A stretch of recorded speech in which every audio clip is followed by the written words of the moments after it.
going to post about it. Then there's no time to waste. Oh, it actually does have a demo. When the game first starts and you... He does poorly. Yeah, well, when the game first starts and when you... and there's no time to waste. You have a choice of, like, language or whatever. Like, that is... It doesn't kick into a demo then.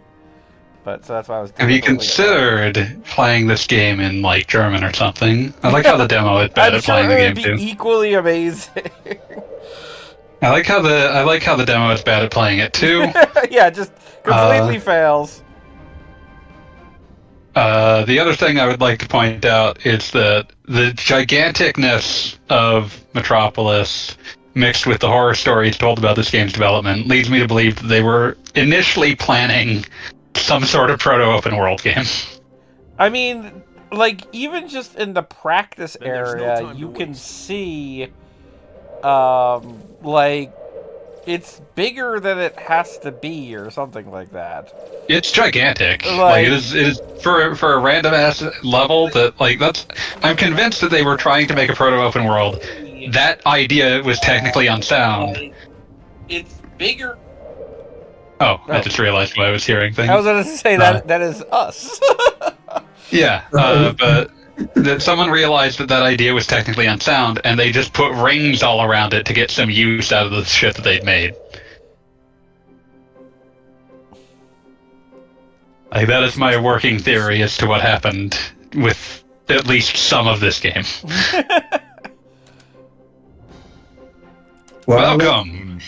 Still on that Superman kick, huh? Oh, yeah, well, we will be for at least another 4 weeks at this rate. Yeah. Well, I mean, we've definitely got Xbox, PS2, and Xbox 360. I think are all going to be their own nights. I'm so excited for Superman, the Man of Steel. 1999? Yeah, it's a later era N64 game. Then there's no time to waste.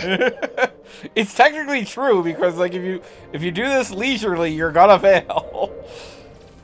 It's not that hard. I mean, it is something that, yes, we said it before the stream started. It takes some finessing. But Superman controls like a car, so you can't just be constantly accelerating.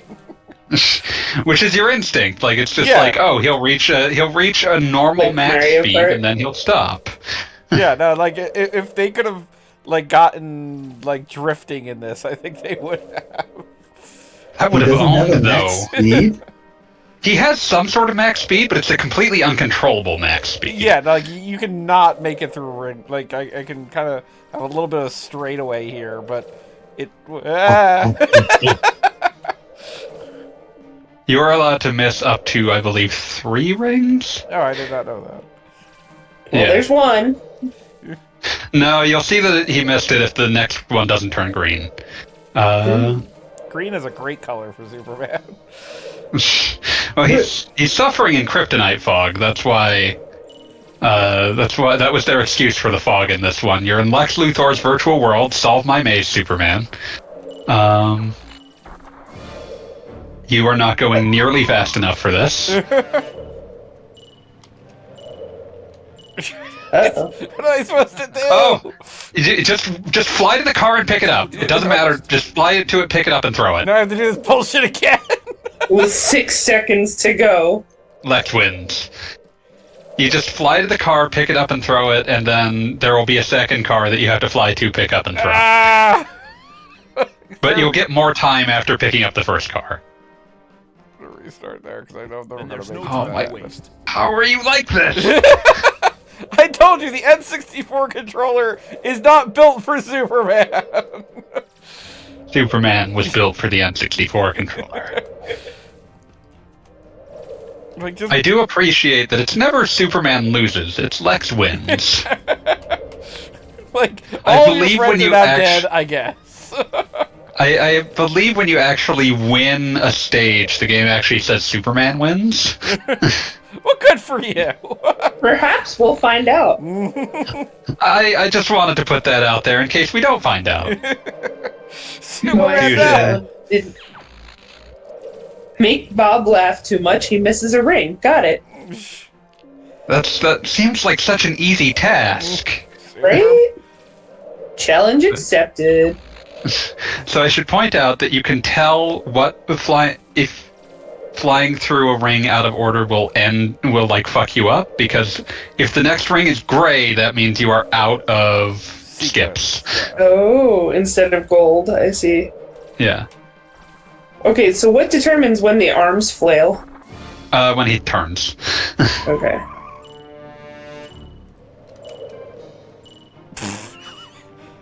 Wait, there are 2 cars. Yeah, get rid of the first car and then get rid of the second one. Oh. See, there you go. Keep moving. Keep moving. You can see the other car. It's right over there. Jesus Christ. No, that's the first car. That was the first car. God damn it. To your other You left. have no one to blame but yourself. That was your fault. I love that it gives you the option to press start to quit.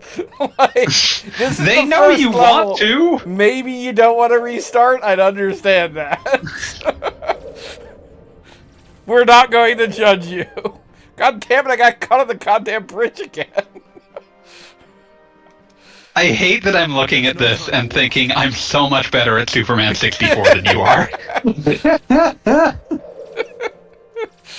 What a skill you have.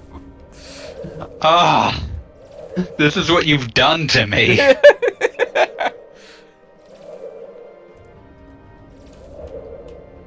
I have to be here bullying Goggle Bob because Beat subcontracted me while he's out of the country. He'll watch this in like 17 weeks when I upload it. Check in on your progress. That'll be what determines my year-end race. Yes. Fill out your what's the word, the self-evaluation. Were there occasions when I could have bullied Goggle Bob further? If I did, I would have lost the chance. Like, the sting would have gone away.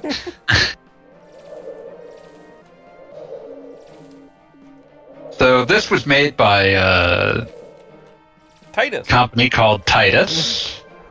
They produced essentially no good games across their 20-year lifespan. There was that one with the fox on Game Boy. Titus the Fox? Yeah. Oh wait, shit! It's I went still for not the wrong very good. car. God damn it! How are you like this? I saw the car and went for it. You keep Oh, wait. ignoring the things that are in front of you. Now I get to restart here? Okay, whatever. I'm not gonna argue. Yeah, if you fail if you get to this enough and keep failing it, it'll let you restart here. Well, then why didn't they let me do that in the first place? Because they want to make sure you understand what it means to be I Superman. threw the other car. What do you want from me? Okay. You just have to wait until the time is over. Of Oh, course. yeah, skateboarder. And now I get to fly again. Solve my maze. This isn't a maze. It's just like flying through rings. Lex wins.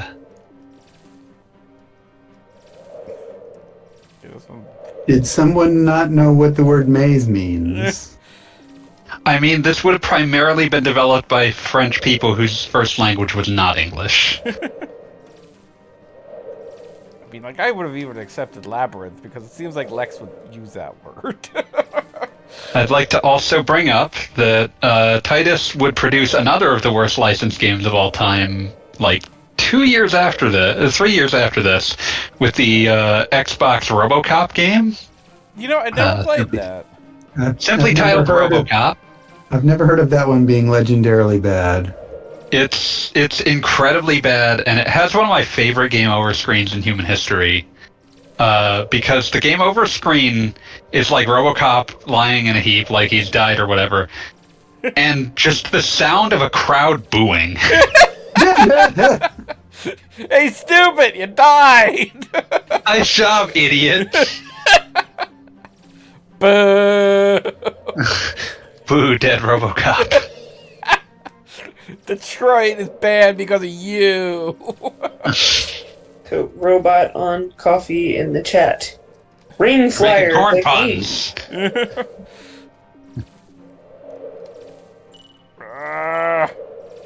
Never gonna be Yeah. fast enough for this one. You'll be fine. You just have to go for the second car. Yes! Put the police car at the end of the road? What? Yeah, you're just flying it from one end to the other. It exploded! Yeah, because you need to fly it.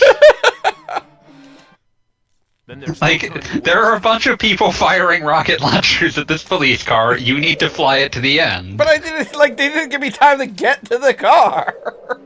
Someone's a coward. Someone's blaming others for their problems. Superman, why weren't you fast enough? I believe there are like 4 ring flying sections in the first level. Ah! You'll do the bring the car to the end, and then I think the one after that is use ice breath to stop tornadoes. Superman's mortal enemy, tornadoes. They're bad for him. They do not end well. I mean, he's from Kansas. I mean, I understand. Yeah, he's used to it.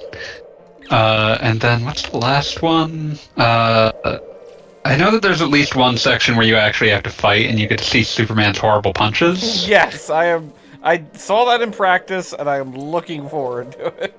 I love his punch animation because he moves his arm like he's never even heard of punching. It's just like, oh, my arm is like a battering ram to just a giant club to swing at things.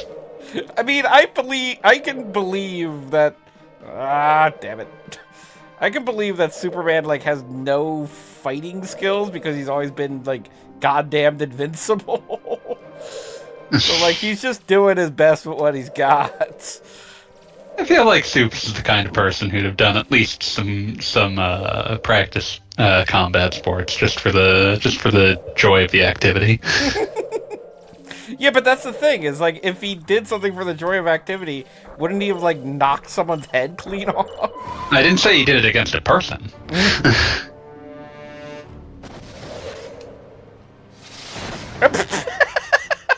Well, at least that time I got to the car. So bad at this.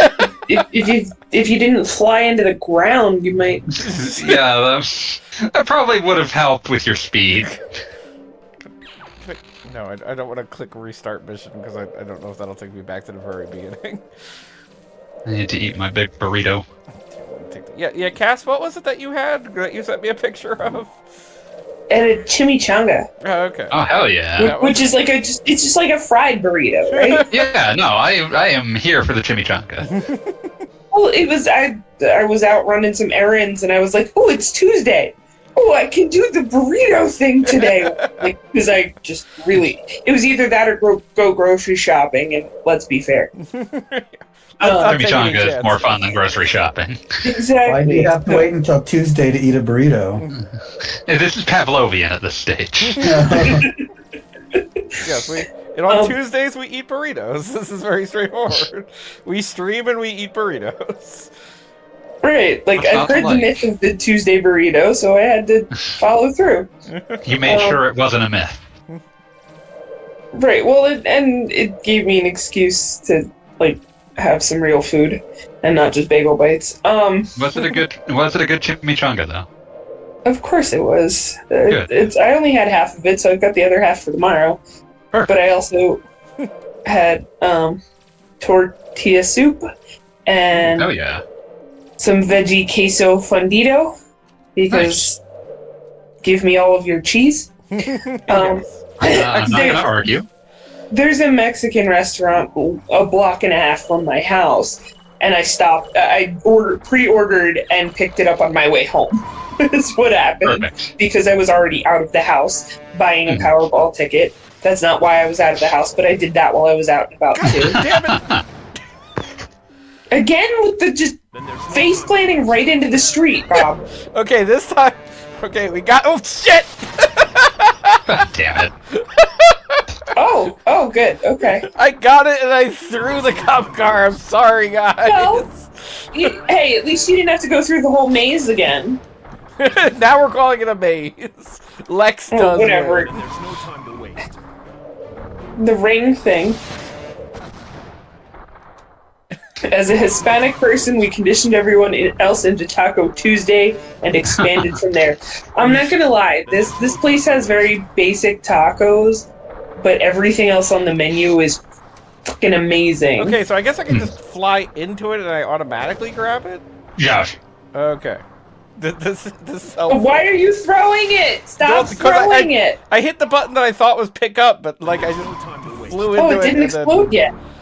Yeah, I think that time Superman took the brunt of the It did missile. now. Pete's gonna be so proud of how harsh we're being when he sees this in like 3 months. Okay, okay, now I understand how Superman does this. Alright. But yeah, so I got all of the food and have like 3 days worth of food. And Oh yeah. No, I legit texted Goggle Bob and I was like, does a chimichanga count for burrito day? So It has yeah. strong burrito spirit. Right, and that's the point where I was like, oh, hold up. It's a fried burrito. It counts. I don't even care. We have chosen to believe that this works. Yeah, so I sent him a picture of half of the chimichanga and the soup. Okay, 'Cause by that's the time because the soup threw me off, I think, because I was trying to figure out, like, was that a dipping sauce or something like that? No, it was soup. Okay. And the cheese I had already eaten some of and put in the fridge for tomorrow. That's planning. Right, well, that's what I did. I cut the chimichanga in half and put one half in the fridge and ate the other half for dinner tonight. Yeah, I'm a complete goddamn animal and am eating a just gigantic burrito right now. Yeah, no. Normally I would just eat all of that in one sitting, and I'm working on not being that person anymore. Well, it's since it was already in a takeout container, it's easier to immediately put half of it away and put the other half on the plate. Like before I even sit down. That's responsibility.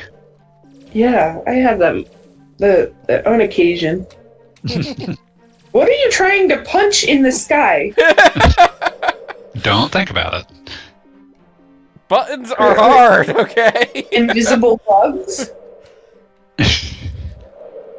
Oh, now you just got hung up on the bridge, did you? Yeah, the bridges are bad for It keeps Superman. happening. It keeps happening. They have a pretty big hitbox for being an inanimate object that theoretically should not be large. I mean, I could make a very too soon joke right I now. was just thinking that. I'm glad we're all on the same page. $64.99. Oh man, this is like a hard turn. What are you doing to me, game? I am now imagining Superman 64.99. I'm not ready for it, but I'm imagining it. God. The first person Well, to looks like successfully get he's through all the swimming. wins. like, instead of just, turning like a motorcycle, What happened? again with the Weirdly wall. wide turn arc. Jeez, yeah. That's Again, rough. drifting Superman could have made this all better. The thing that's even funnier is, and Bob hasn't done this, you can fly underwater, and I do not mean swim. Yeah, no, it is the goofiest damn thing.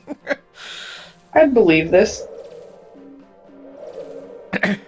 I just like how when you kind of have Superman on a turn, he just, like, splays his arms and legs out in all directions. Like he's Looks gonna, like he's swimming. like, gonna pratfall down. Yeah, no, like, they had, obviously, the idea of Superman with his flying with his arms straight ahead, but they had no idea what Superman should look like turning. Oh, Goggle Bob, you saying the word goofy like Manchurian Candidate activated me?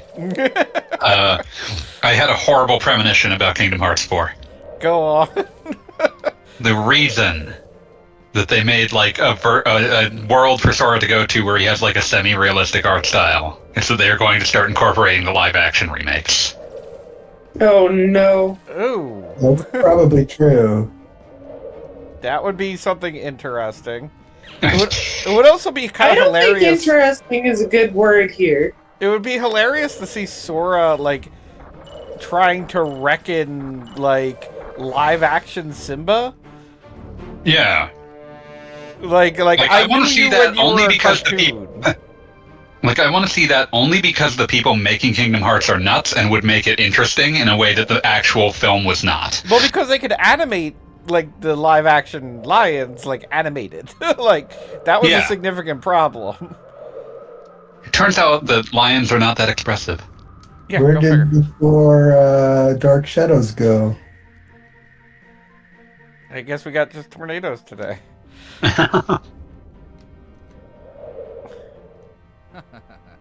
Oh, did it count as you passing that the shadow section because you got the last one after the time limit ran out? I mean, I think so. I got it Yeah. right at the like second, so those shadow dudes were defeated. I did not have to repeat that. However, despite the fact that there was no timer, the tornadoes apparently destroyed the city or something. I don't know what they were aiming for, but Butterfly in the sky. I can go twice as high. yeah, no, I assume the Sora's in a realistic world for Kingdom Hearts 4 just because they wanted to do something different, or they just wanted to revisit Final Fantasy Versus. I mean, I've managed to not watch any of the live action remakes to this date. Me either. Don't think I have either. I was actually... I knew somebody who was really excited about The Little Mermaid before it came out, and then I swear read one review and was like, we don't need to see that. And I'm like, alright, I have no objections. I think the only one that I will allow the existence of, and for very silly reasons, is The Jungle Book, and only because it has singing Christopher Walken in it. Okay, yeah, I can understand that. I didn't even know that that was one of them. Yeah, there was a live-action Jungle Book in like 2016 or whatever, and Christopher Walken plays like King Louis, but he's like a weird mob boss. You have to pick up the ice breath as a power-up? Yeah, all of your superpowers are like that. I think you're a little too high there, Bob. Now you're a little too low. You trying to punch the tornadoes, sir? Yes! And now you have no breath left. Out of breath. Superman got too winded to deal with the tornadoes. You're out of touch. I love this I'm out checkpoint of time. system that just like eventually takes pity on you. But I'm out of my Supposed to be head knitting. when you're Oh, not around.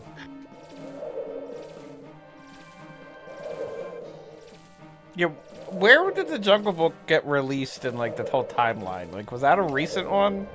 That's like 2016. Okay, because I remember I saw a clip from Aladdin that they were making fun of the fact that like Will Smith was way too subdued, and they're probably correct, but it was just kind of like You can't duplicate Robin Williams' energy in Will Smith. You just can't do that. I mean, It was the right choice to not try to imitate Williams, but they didn't land on something that felt distinctly its own either. I was gonna say that's the thing is like one way or another, Genie is kind of a hype man. Like his whole deal is that he's like, you know, you never had a friend like me. Like I am going to make your life the best thing that ever happened.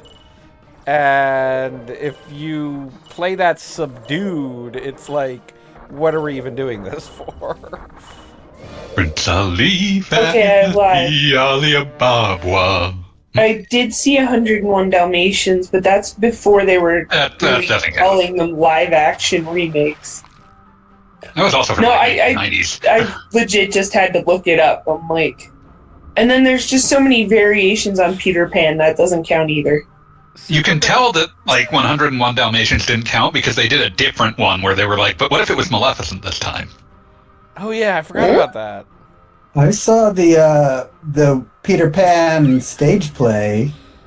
I mean, that predates the... Everything. Yeah. So that doesn't count either. This I game remember looks reading like the every bit as terrible as its reputation. I'm trying to figure out a way that you could like stand in the air without just dropping into the water. It is possible.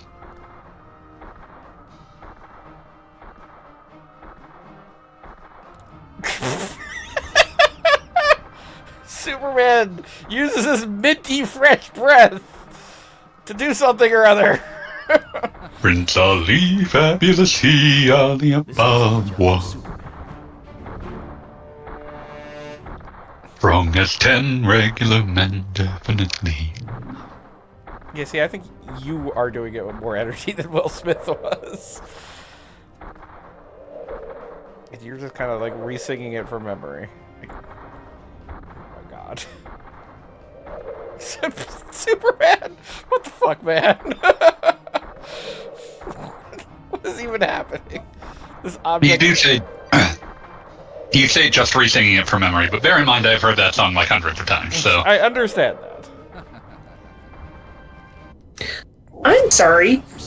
Apparently there was a Jungle Book live action in 1994. Wait, what? Well, I suppose that would have been around when it probably entered the public domain. Yeah. My favorite garbage Jungle Book related property is the PS2 game Jungle Book Rhythm and Groove. That it's like a Bad Dance Dance Revolution knockoff. I need to read the top cast. Sure. Jason Scott Lee, Carrie Elwes, Lena Headey, Sam Neill, and John Cleese. John Cleese? Incredible. This game is giving me a headache. I would recommend not looking at it. And before you say, but it's a stream, I would point out that there is a proud tradition of none of us watching what Gogglebop is doing. I'm sorry, I just found this woman over here very bored with the tornado. Can you blame her? Didn't think so. I'm looking at Wikipedia now, but... Okay, so... 1994... Jungle Book, like 101 Dalmatians, 96. Oh, walk like you, talk like you too. Right, and that was the one with Glenn Close as Cruella. Yeah. That's the one I was 96? Yeah. 96. I haven't got a sequel. I didn't get there yet. I'm going in date order.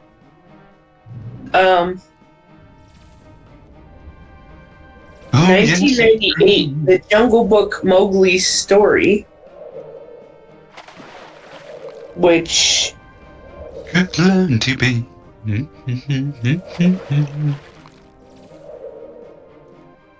doesn't have too many names I actually recognize other than like Kathy Najimy. Oh, Clancy I know that Brown. name. Yeah, this is a lot of cartoon voice actors, it sounds like. Yeah. Like this Fred Savage. Oh, that's unfortunate. I want to be like you. Oh, he was the narrator. Yeah. Why is Fred Savage unfortunate? Oh, scandals. Don't worry about it. Wallace Shawn, Nancy Cartwright. So yeah, it was a lot of voices. Oh, even though hell it was yeah. I live love action. Wallace Shawn's voice. I mean, he should be in everything. Oh, yeah.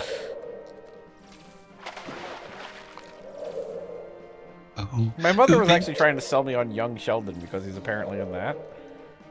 I mean, I'm glad that he's getting a decent paycheck.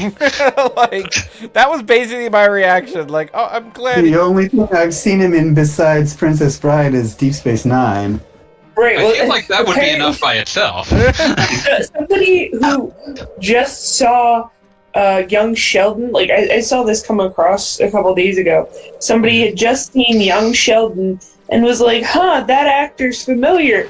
Oh, he was the guy in Deep Space Nine. And I'm just sitting there like screaming at my computer screen because I'm like, How have you never seen Princess Bride at this point? How? Never go up against. No, I'll stop. Hey, Superman wins. I think he's taking an underwater shit. Is how he celebrates here.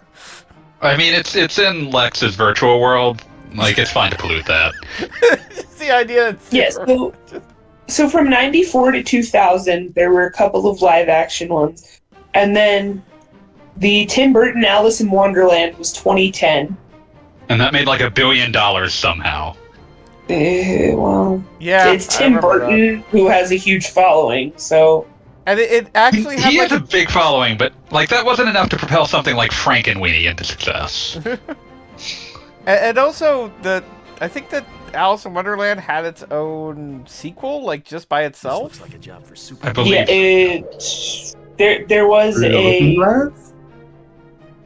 Well, yeah, not the book, but yes. Alice Through the Looking Glass was 2016. I'm sorry, I'm still stuck in 2010 here because apparently I was unaware that there was a live action Sorcerer's Apprentice. Yeah. Huh. With Nicolas Cage. Yeah, it's less exciting than that sounds.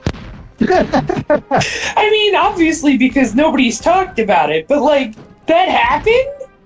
I didn't even know they revisited Sorcerer's Apprentice like at all. Yeah, and for whatever reason, the poster looks like The Matrix. Produced by Jerry Bruckheimer. There we go. Sorry, Superman threw a robot and just got hurt by the explosion of the robot.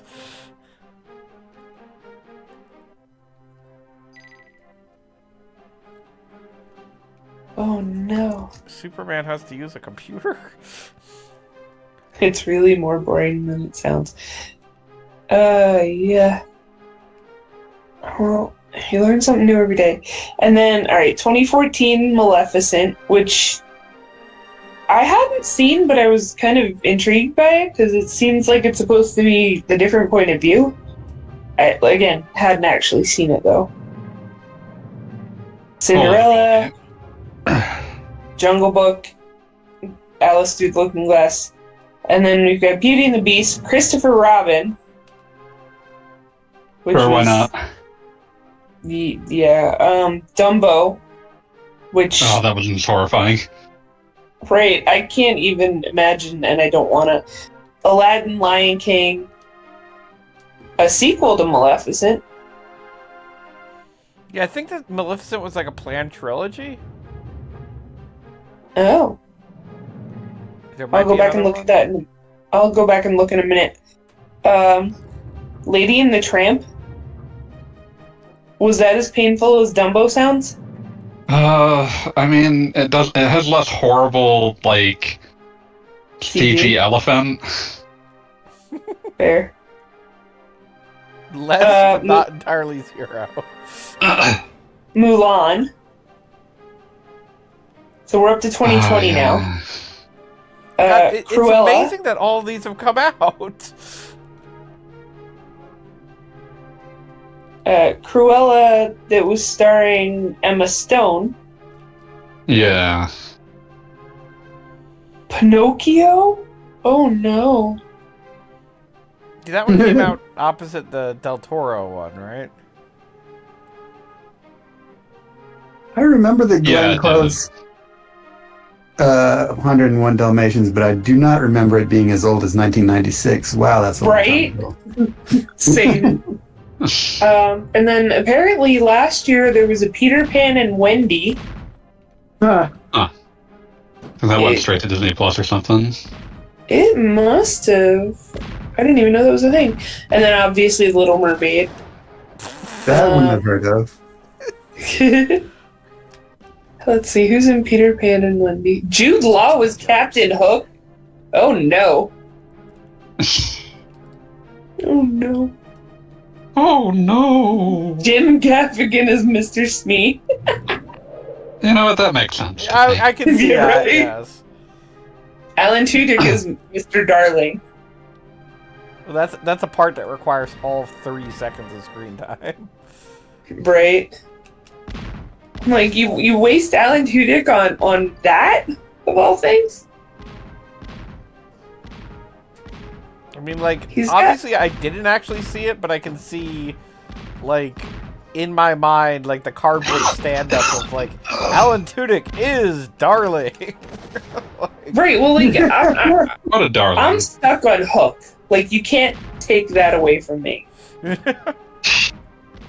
dude, how am I supposed to fight these things without just eating bullets?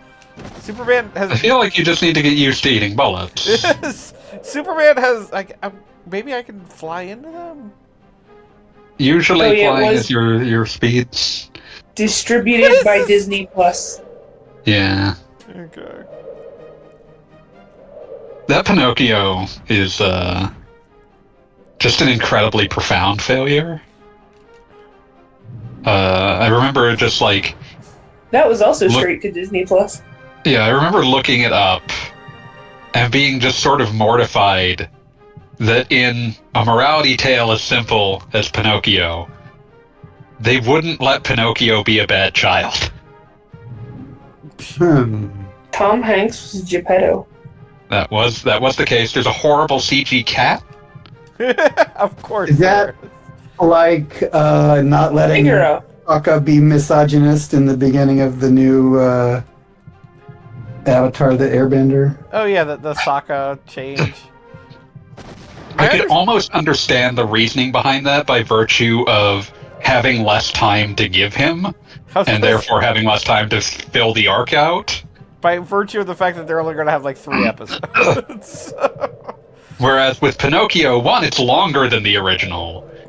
Like all of these. Like, a lot of times you're looking at these and it's like, how long is this? And it's like, oh, this is over 2 hours. The original cartoon is barely 90 minutes, if that. I was going to say, the original Pinocchio cartoon, it's one of those things that I rewatched, I think actually because of Kingdom Hearts.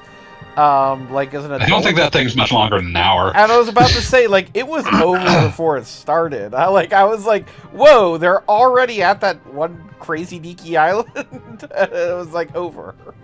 Like, my favorite of Here's the, Monster. like, why... My favorite why here is the bit where Pinocchio...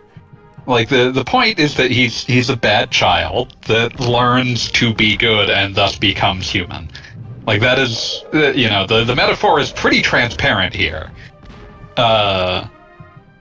The problem is that we... Like... For example, at the start, when he's like... he's led away by the fucking... This looks like by the promise of, like, celebrity or whatever, and doesn't go to school. Oh, wait a minute. In this... No, go right ahead. Just In this remake, he tries to go to school, and is kicked out of school for being a puppet. And then goes off because it's like, well, I can't go to school. He goes to Pleasure Island. Pleasure Island, the again obvious metaphor of drinking, underage drinking turns these children into donkeys, like, is swept away by the fact that they're not drinking. It's root beer. They couldn't have... Like, Pinocchio was just not allowed to do bad things. You don't see him having fun doing bad things. So wait, he drinks root beer and it turns him into a donkey? Yes, somehow. That just reminds me of what's that movie called? It was a prohibition gangster themed movie, but all the actors were children, and they were bootlegging root beer instead of alcohol. That's baffling. And it was one of Jodie Foster's first roles, if not her first. What was that? Are you ready to hear the 8 upcoming projects? No. But go ahead. But I'm going to tell you anyway. Mufasa, the Lion King. No. It's going to be a prequel of Oh yeah, I heard about that. the other one. live-action one. Snow Bugsy White. Malone, that's what it's called. What was that? The movie I'm thinking of is called Bugsy Malone. Ah. Snow White, I feel like you could at least, like, okay, I can see that. Mufasa just seems like an exercise in pointlessness. The next one at least makes sense, and I'm surprised they haven't done it yet. Although political correctness is a thing now that was not in the 30s. Snow White.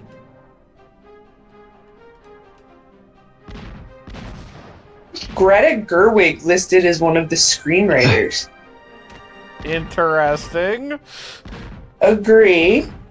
I don't think she'll be allowed to do anything interesting is the problem. Gal Gadot is the evil queen. Really? Hmm. What a time we live in. Can we stop living in this time? Hey, look, we got a Lady Martin. Martin Kleba, who I don't know the name, but I recognize the face. Oh, he was in Pirates of the Caribbean. Is going to be Grumpy. Huh. And this is slated for release in March of 25. I would like it to not be. Apparently, it's been in development from 2016. That explains a great deal about the things that you just described. Right? Like, we'll see. You tell yourself that. Sure, it'll be out next year. Sure, this time. Oh, I don't even know. But well, that's the first 3 have release dates. The rest of them just says to be announced. So the third one, Moana. Yeah, I heard that. I remember them announcing that very proudly, and that seems... Doesn't even have its own page yet, so But we'll to say, I see. feel like we kind of rushed that one. Like the, Right? the Success, serpent they did it eating its again. own tail here. Hasn't even been 10 years yet. This is the problem of being remake driven. You run out of things to remake. Which seems impossible because Disney has been around for like almost 100 years. Well, they're not going to remake Song of the South. Okay, fair. Alright, But so they the can at next least do one. The Princess and the Frog first. Didn't did you not? Oh, not as a live action, but they've done that one recently. What? Yeah, they released it recently, but at least less recently than Moana. I will look that up now. Wait, was that where it came in? God help me, this game could use a map. 2009. Yeah, no, that was where it came in. Alright. Yeah, so that was Moana. Next up is Lilo and Stitch. Oh, I That's did a not want really to see bad live idea. action Stitch. That's a really, really bad idea. They need I to make agree. live action Stitch needs to be made by that guy who used to make those really freaky Pokemon designs that got him to make Pokemon designs for Detective Pikachu for some reason. Like, you know what I'm talking about. I would only accept it if it was animatronic instead of CG. Oh, I would yeah, that'd accept be that. something. Yeah. I would pay for that. Also, Lilo has But- to be 25 for some bizarre reason. Having been to Disney World while they had basically there was a what was it, Stitch Adventure or something like that. They had an animatronic Stitch, and I really hope they update that. But I think that attraction's closed now. But yeah, I would love to see like a Henson-esque version of Lilo and Stitch. That would be fantastic. Oh yeah, just straight up a Stitch Muppet?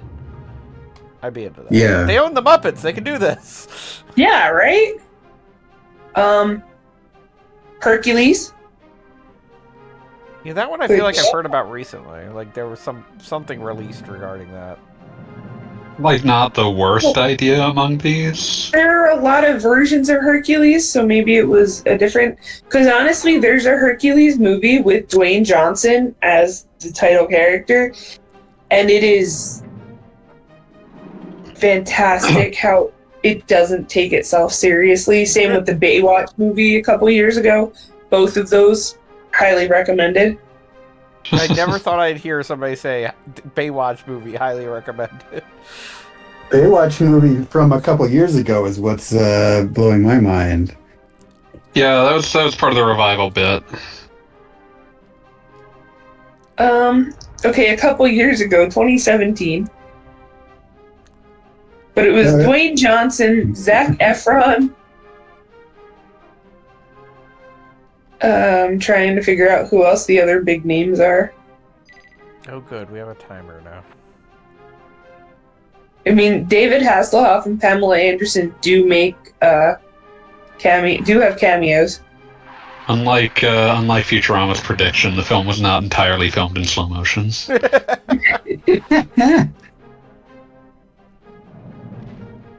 Yeah, so anyway, Hercules, Bambi. Yeah, terrible idea. Yeah, that's like Lion King, where it's like stretching the word live action past the breaking point. Oh no, wait for the last one. Because I got two more.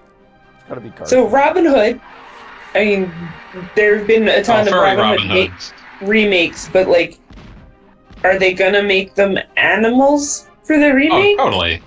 They have to. Okay. So just they'll officially make it a prequel to Zootopia.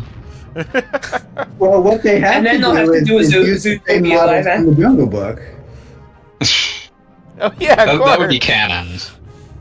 Are you ready for the last one? I'm not ready, but you're gonna say it anyway. I'm gonna start with the listed director is Questlove. I don't know who that is. From A Tribe Called Quest? I wish. Here we go, yo. Here we go, yo. So what's the scenario? Here we go, yo.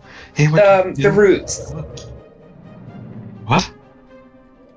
He was in The Roots.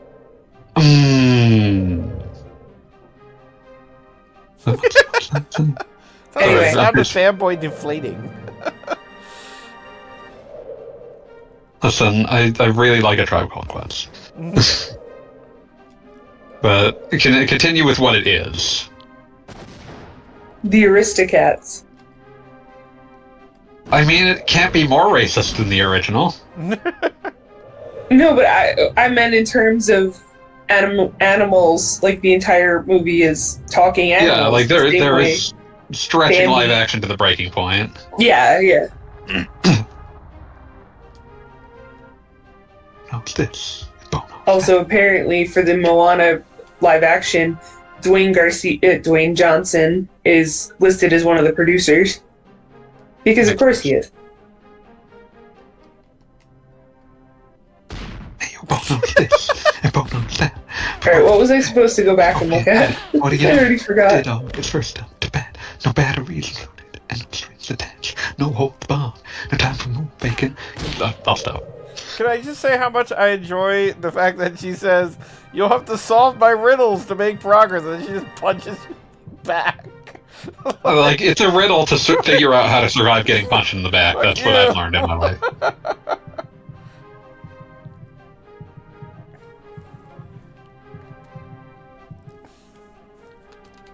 He'll never serve my riddle of punching you. So did anyone actually watch much of the show this was based on? I watched, I think, all of it. I saw a few episodes. I did not have cable at the time. It was never as popular as Batman was, but it was good. Batman was on network television also. Yeah. Well, personally, this was locally on our WB. Oh, yeah? PHL 17 for you Philly heads. Which doesn't exist anymore? It does not. But yeah, no, it was It local was- for us. I think it's no, actually it does, but I think it's also like a CW channel or something. No, that makes sense. Yeah, the WB got folded into that. Every time Superman falls down, it's funny to Lex wins. me. Not yet. I've still got 6 minutes until everybody in the city dies and Lex wins. 6 minutes of agony. Dun, dun, dun, dun. I'm using the cheat code that refills your health. That makes life a little easier.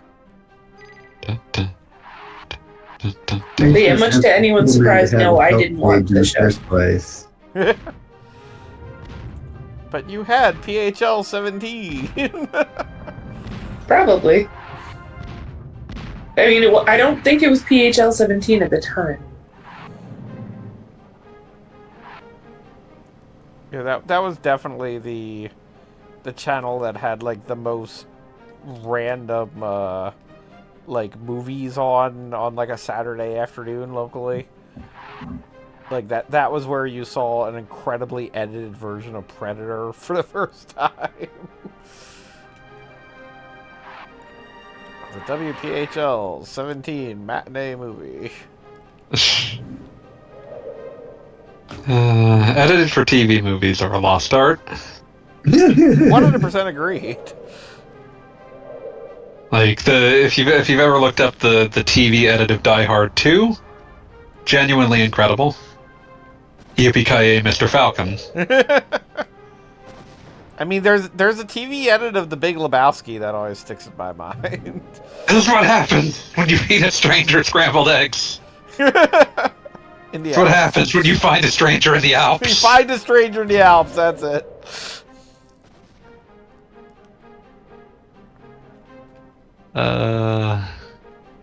Well, like, genuinely, I wish that we were forced to come up with the lamest possible ways to censor cursing.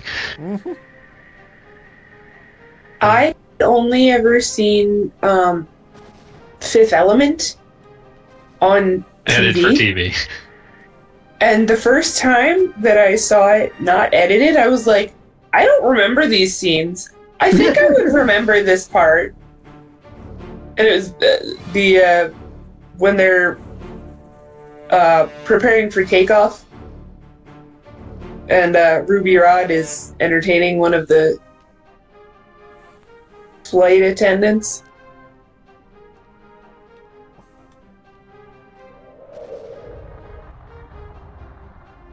Cool. Anyway. Okay, there we go. Sorry, I was busy looking up this glorious TV edit so I can place it in general so that everyone may gawk at it. I'm also simultaneously looking up the PHL 17 history because this is who I am now. Good. Okay, so I guess I got one bomb? I don't know. I solved your riddle. Oh, so you were saying about the show this is based on. It was a good show. I believe that, like, basically all of the games for it came out after it was off the air. Like 100% after it was off the air. And it was also... It was a weird situation because this is, like, that show 100% got continued by Justice League. Like, it is not like a Gargoyle situation wherein, like, we'll never know there was nothing what else was to next. base it off of. Yeah. Like, no, Justice League happened. That was it. Yeah, Justice League happened and it owned. But yeah, like, because, like, the PS2 game you're going to play, Shadow of Apocalypse, is also Yes. based 100% on... based on that Superman. But not the Xbox game. Yeah, the Xbox game is its own thing, and it is fucking weird, and that's why I'm excited. Because it's awful, but it's awful in ways that are just, like, entirely down to the developer's own vision of Superman. Also, welcome to Ride Stage 2. Solve my maze. Dude, this was yeah, like just, all corners. There's no way I'm going to solve it. Eventually, you're going to start seeing hoops that move up and down or back and forth, Oh, Lord. and then you'll really be suffering. Now for something we hope you'll really like. I mean, that last level was like a for real level, and I enjoyed that. Yeah, there are 7 of those and 7 of these ride stages. Oh. Superman got stuck on a building. That's what. All right, so in 1995, it was WB-17, and then sometime and then it was like UPN for a little while, or there were 2 different whatever. That's the one I was thinking of, was UPN. Fair. Mm-hmm. Yeah, that's what slammed together. Not cable. Yeah, those 2 things slammed together to become CW. That's what it is. Thank you. You crave the United. WB did? Yeah. But I thought CW stood for CBS and WB. CBS is still its own independent thing. I don't know what precisely happened there. Where'd the Paramount go? Why isn't it PW? Well, that just sounds unfortunate. Well, CBS had actually split from Viacom. Mm-hmm. I think they had purchased some degree of... I think it's that they bought out... Like, it was CBS. What I believe ended up happening was that they may have bought out, like, the... like, partner networks, or, you know, like the local broadcasters from UPN. Or from Paramount. So they just bought all the UPN stations. Mm-hmm. I think that's what happened here. So in 2006, CBS and WB announced they would dissolve UPN and the WB and merge both networks' stronger programming onto a newly created CW. So there's some weirdness going on here about, like, the relationship between CBS and Paramount. Like, that's where the confusion is coming from. Okay, that's unrelated to what I'm. I'm explaining for Caithness's benefit, since he was confused about it helps me too, because like once Caithness said that, I was like, huh, how does that work? Yeah. Paramount Network. I love that UPN was, like, Paramount's second attempt at this. Because they'd also tried in, like, the 70s to make something happen, and that's where, like, all those, like, rejected Star Trek Phase 2 scripts that ended up forming, like, a weird amount of early TNG came from.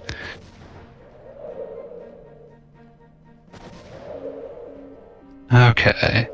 Why Star Trek always got to be the flagship? Oh, then they did the PTEN Paramount syndicated programming block that also used TNG as the flagship. So. The fuck? Okay. So. Viacom at some point buys out. Okay. So let me get this exact. There's a horrible chain of deals that end here, that end up here.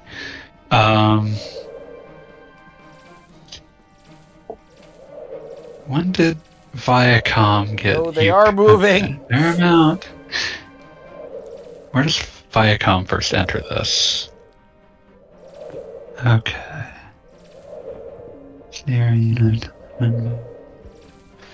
Okay, so yeah, Viacom at the time had Paramount under its auspices.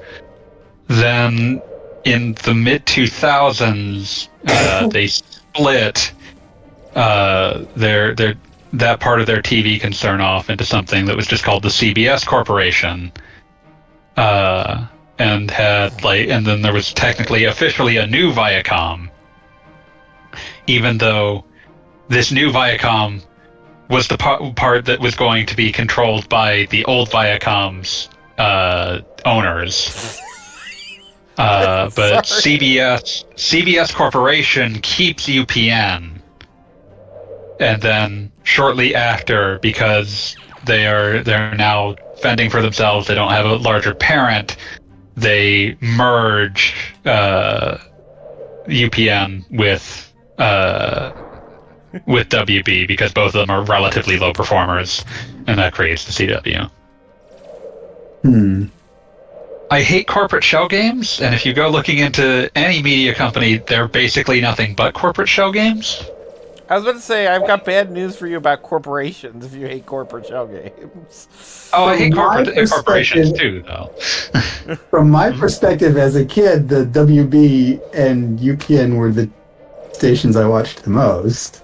Agreed. Yeah. They were kind of the last ones with meaningful children's programs. Right. Well, mostly because like CBS, NBC, and ABC all had the adult news stuff on. Like the grown-ups watch that, so I'm not gonna watch that. I feel like I was writing like a like oral history of kids shows in my head when I was a kid, because I would remember literally being the boring kid telling younger kids about how there used to be Fox animated and then it became WB, and then it was like a history of what you would watch at 4 p.m. and then there was Reboot. Yes. God bless you, Canada, for giving us 3D animation. The Disney Could you afternoon. go back and not have done that? We've got Hey, that was a Reboot, very we've got important Beast part of my Wars. childhood. Listen, a lot of important parts of my childhood sucked. Right, but do you want to get rid of all of them? A fair bit of them. Fair enough. We won't go further into that because the examples would be deeply revealing. Yeah, instantly, I think, Kate, as I heard you mention the Disney Afternoon, I think that was distinctly replaced by Oprah. Really? I think that's how it kind of worked out. Like, it's not something that, like, in a manner of speaking, they advertised, but I think that's where that time slot went. Yeah, it's wild to think about how, like, this is no longer necessary because we live in streaming, but, like, the notion of the Saturday morning cartoon is very dead. 100%, yes. It was a long time before streaming started. Yeah, It like, was you basically at a certain it point had to properly go to Cartoon dies out in the mid Network. 2000s. You wanted Yeah, it to start properly dies Saturday in the morning mid. cartoons. The last of those blocks properly dies in the mid 2000s. Probably when everybody got the cable internet, so that they had cable TV and didn't need the broadcast stations as much anymore. Because I know growing up, we didn't have cable, and then all of a sudden, once I was in college and out of the house, my parents got cable internet. Oh yeah, we got a cable And modem suddenly and had cable discovered TV. that if you didn't connect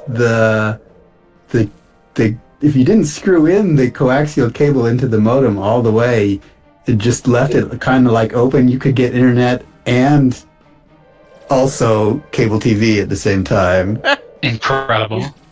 Fancy. Excellent technology. Back when analog cable existed.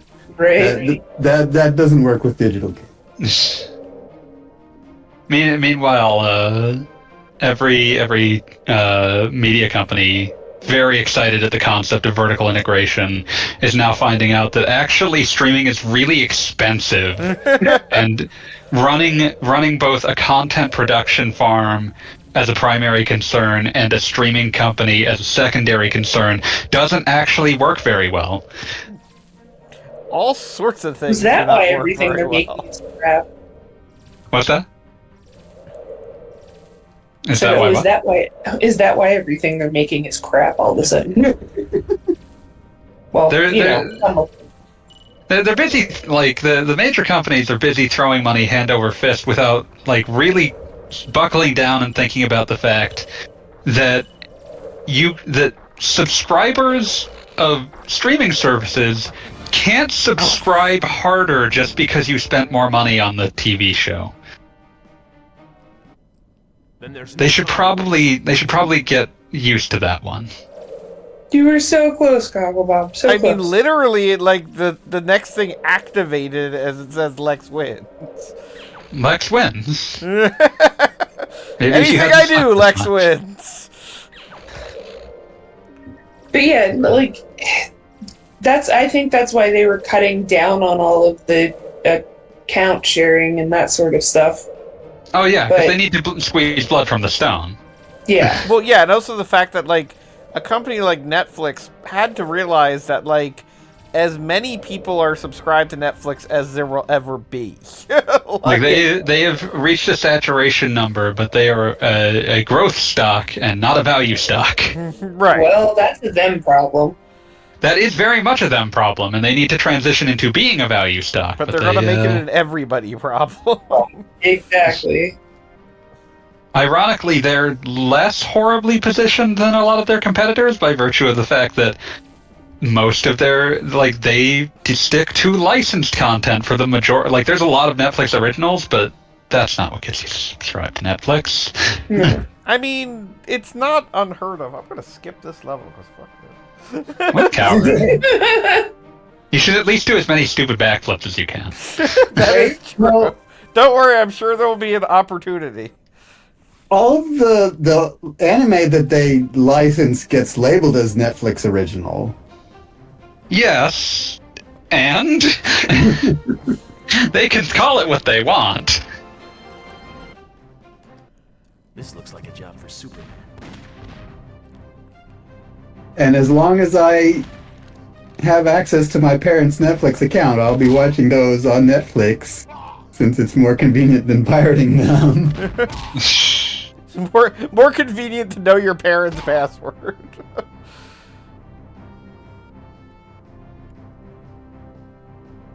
Yeah, I mean, that is always the eternal joke of all of this, is that basically, for so many people, you're asking me to watch X on the same device where I can download every episode of X that has ever existed, just by going to a slightly different website. And this one has, like, stolen, like, header art or whatever. That's more fun. Yeah, pretty much. I mean, I will say that in my years of using, you know, various services and streaming services and whatever, I mean, 1, 2, 3 movies. there have been occasions where the pirate version was a better quality or didn't have some fuck up that the proper streaming version did. Oh yeah, Oh, yeah. more than occasionally, I'd say. Yeah. So And never they've mind, got a like, bad track record. watching something with, like, licensed music that isn't allowed anymore or something. And that's before that they just start obliterating things for tax write-offs. Yeah. Which is another reason that, like, you know, it's one of those things, it's like, okay, I can still pirate this. But And I if somebody's guess- making a case for the fact that if you're gonna write it off for tax purposes, then the taxpayers should get to see it. Yeah, it should become public domain. Yeah. It should be, shouldn't it? I wish we lived in that world. But yeah, it's just... Fuck it. I hate things. I hate this fucking planet. I hate things. I mean, same though. We've all been there. The insurance industry, for example. Oh, man. Listen, there's nothing more profitable than having you pay money and not doing anything. God, you know, there's one thing that, let's see, how do I have this conversation without getting anybody thrown in jail? Wow. No, that I know for a fact that, like, well, see, I live by the shore, and as a result of that, it is sometimes What is this? As a result, it is sometimes difficult to get homeowners insurance because Oh yeah, flood. yeah, insurance well, that not you have only to get. flood, and this is a conversation that I know and well. Not like I am personally, if it floods here, like the East Coast is destroyed. But, however, where I am, the wind can get nuts, and just 10 miles in, the wind doesn't have the same effect that it does here. So, a great many home insurance companies are like, no, we're not insuring there because literally 10 miles in the other direction, everything's fine. which is an amusing bit of crazy because it's like I understand the impulse of they want to do it where they know they will never have to pay anything out. But guess what? Like, people do live in this other place, so maybe you could insure houses there? And just, like, a great many insurance companies just don't. The end. Thank you for playing. I'm not gonna lie, because I've always found it suspect to a point, I guess, that people continue to rebuild on the coast after their house is destroyed. Yeah, well, like, there's a significant difference. The time will be different. Like, the beach. and again, where I am, if it's flooding, like, it's the end of the world. We were at the beach. Right, but, like, at the same time, nobody really expects tornadoes in Fort Washington, so... I do. or Conshohocken or whatever, but we're making up things in New Jersey. No, those are actually in Pennsylvania, but excuse me, the Northeast. Ambler, Pennsylvania, a couple years ago had tornadoes during the weird storm times. So did Mullica Hill, New Jersey, right outside of a hospital, because people had video of it. It was crazy. But those are areas that obviously don't normally get tornadoes, so they were covered. But going forward, I'm sure that the insurance in that area is going up. Oh, well, because it happened once, it's going to happen again, so we have to pay extra for that coverage or whatever. Mm-hmm. What am Meanwhile, I supposed to do in this room? Does anyone have a damn clue? No. Nope. Meanwhile, the counties that I live in and around, now, Gogglebob lives on the opposite side of the state, so we have river issues on my side, but that is a block-by-block issue as far as houses that require flood insurance. Oh, boy. And you better believe the insurance companies have a map. Yeah, no. They have a person whose job is to maintain that map. Yes. Yeah, so there it is a whole thing. And I mean, when I said insurance, I meant health insurance, but yeah. Also...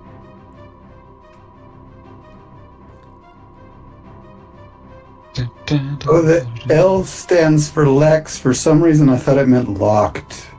And I was like, how did you go through a locked door? I mean, Superman has a lot of ways to get through a locked door. That's like a personality test.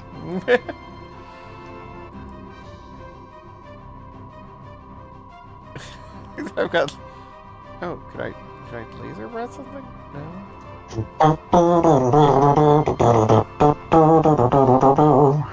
So the green bar at the bottom. Yeah, I think that's my proximity to Kryptonite. That's what it looks like it is.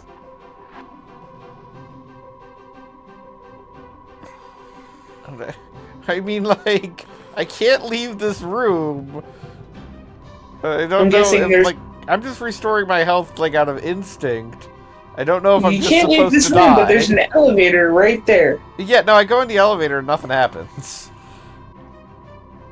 Dun, dun, dun, dun, dun, dun, dun. And you can't, like, fly through the window or whatever.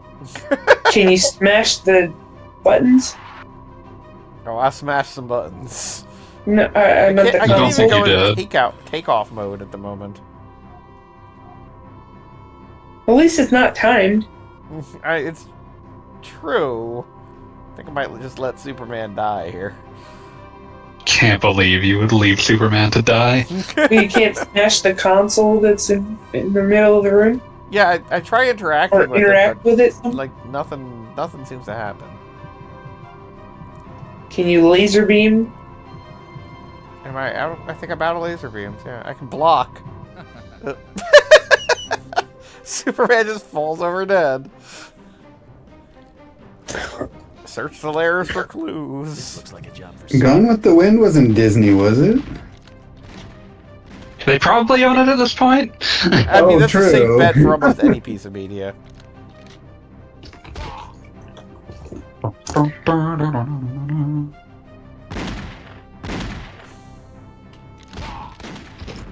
I like that these things don't, that like, enemy shadow men don't seem to have any sort of health. You just punch them and they ragdoll. I appreciate that, at nothing else.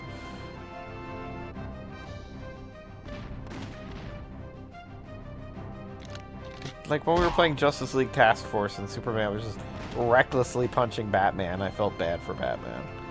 Are you excited for the PS2 Justice League game? Vaguely? Why? At the immediate moment, I'm excited for anything that isn't this. You're excited for Lego Batman 2 DC superheroes or I whatever? mean, those are at least fun. Yeah. I will never say no to the Lego Lego games. I mean, they're. I thought Can't the get over the fact that Avengers Lego Batman games became a were movie. Kind of not great, but other than that, they seem to have a pretty good record. Still can't get over that Lego Batman became a movie. It's not even that it became a movie. It's they had it was an offshoot from just the Lego movie, wasn't it? It's officially like related to the game because like one of the game's producers was listed as a producer on it. But it is definitely the same character that was in the Lego movie. It's the same Lego Batman. Yeah, it's this really weird thing where there's like just this corporate inbreeding going on with the Lego license. I will not be changing the way that I phrased that. No, Yeah, that's fair. Yeah, it looks like the only place I can go is the damn Kryptonite room. I always thought that licensed Lego sets were kind of lame. They're exciting when you're like 5. But I was not 5 anymore when they first started doing them. Yeah.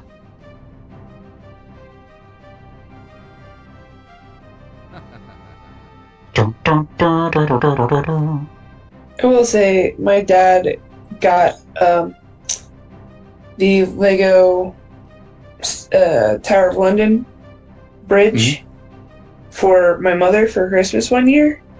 Mhm. And my brother and I put it together. And what that- was everyone's age? Yeah, so we had both moved out a number of years earlier. Oh wow. So you weren't 8. Like, we were there for Christmas. So Well, that's by the good. I'm following sure they Thanksgiving, appreciated we had that. finished building it.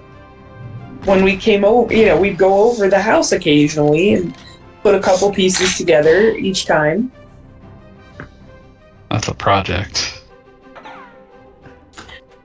And And did then it, either like, of your parents that- participate? I don't think so, actually. But It wasn't even But it like was- a Homer bowling ball where your dad particularly wanted to do it. no. Well, I don't know, maybe, but we ended up taking the project on, and it sat on a couple of various flat surfaces in the house over a period of years before my mom was like, "Okay, we need to take this apart because I'm sick of moving it," and I have no idea what happened to it after that. Should have just taken it yourself. Could have been yours. Well, I'm sure it's still in the house somewhere. It could have been yours. I'm sure it'll be willed to me. It could have been yours. I'm sure it will be willed to me. Having a vicious fight over the wording of the will, over whether you or your brother gets it. Honestly, at this point, I think my brother's kid would get it That makes sense. because Legos. Yeah.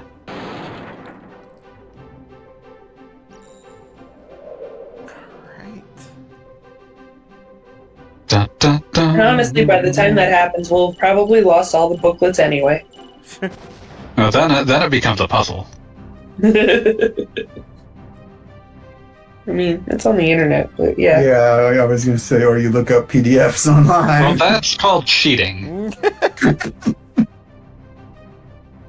I expected better from you all. Well, I didn't expect better from Bob. Is looking up how to beat this stage in Superman 64 also called cheating? Yes, but I would like to also point out that Bob cheats in basically every game. That reminds me, you need to top off the health, thanks. Why are you even here? Why are we here? Just to suffer? Well, I have Well, no it's idea why better than Superman the is game from specifically last here, week. because he's supposed to find something, but he just ain't. Dun, dun, dun, dun, dun, dun, dun. Like, It's the still idea is that better you're than supposed that to one- find evidence of where, like, the gang is, but, like, this ain't Phoenix Wright, buddy. Like, Dun, dun, dun, dun, dun, dun, dun, dun, I dun, can't dun, use my dun, stylus to dun, circle the dun, dun, evidence and move forward. Hey, look, there's a piece of paper on the table. Yeah, I tried punching it. That's my one verb.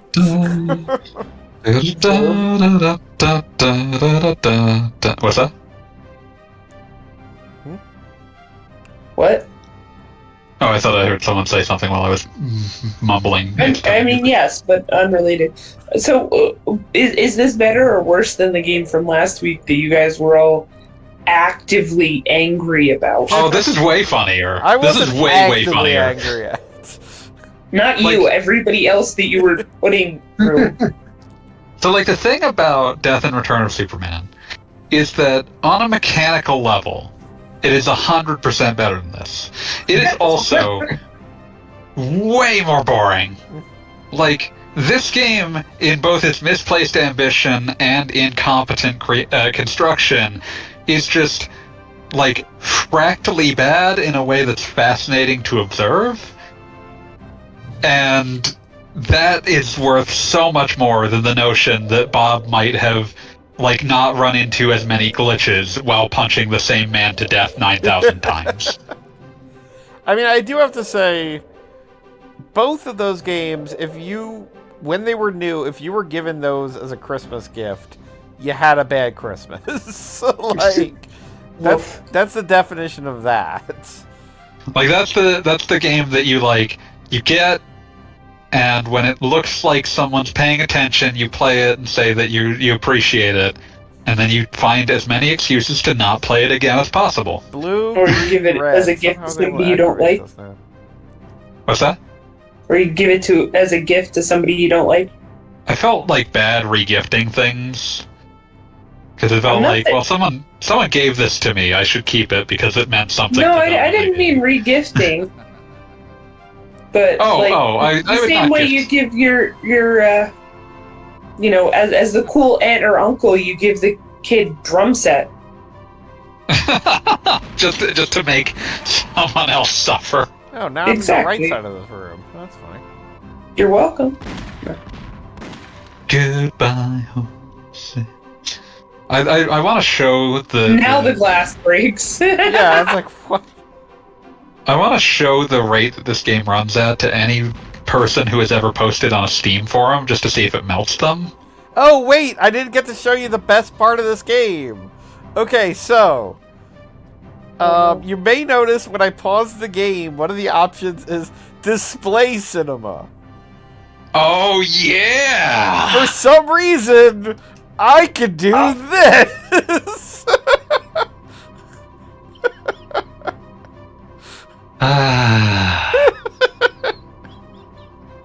Love it. Wow. What is the possible desire for this?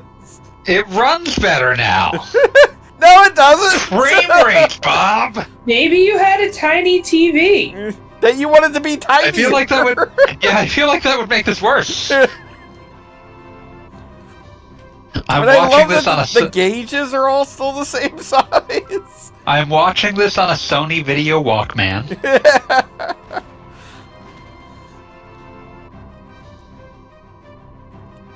Computer activated. Yeah, the clue was blue, green, red. The damnedest thing is just getting things to actually activate here. I mean, maybe if you could see what you were doing, it might work better. No, this is how we're playing now. It's a peak performance. You may not like it. You're dying, by the way. You're getting irradiated or some shit. There are only 2 people watching the stream right now. And one of them is me! And one of them is me. I'm having the time of my life. Captain, why are you watching? It on VLC with stream cord doesn't count me as a viewer then? I guess not. How weird. But yeah, Cinema letterboxes it. Normal gives you full 4x3. I can only assume a change made, again, to try to eke at least a little more performance out of the game. I was gonna complain about how it's not centered, and then I realized it is centered. It's just the one side of the screen has the chat on it. Yeah. Oh, and the Gone with the Wind comment was just about, as far as, movies they're not gonna remake anytime soon. For one Imagine reason if or they another. did, though. What's that? Imagine if they did, though.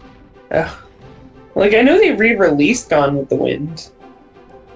They tend to. Theaters.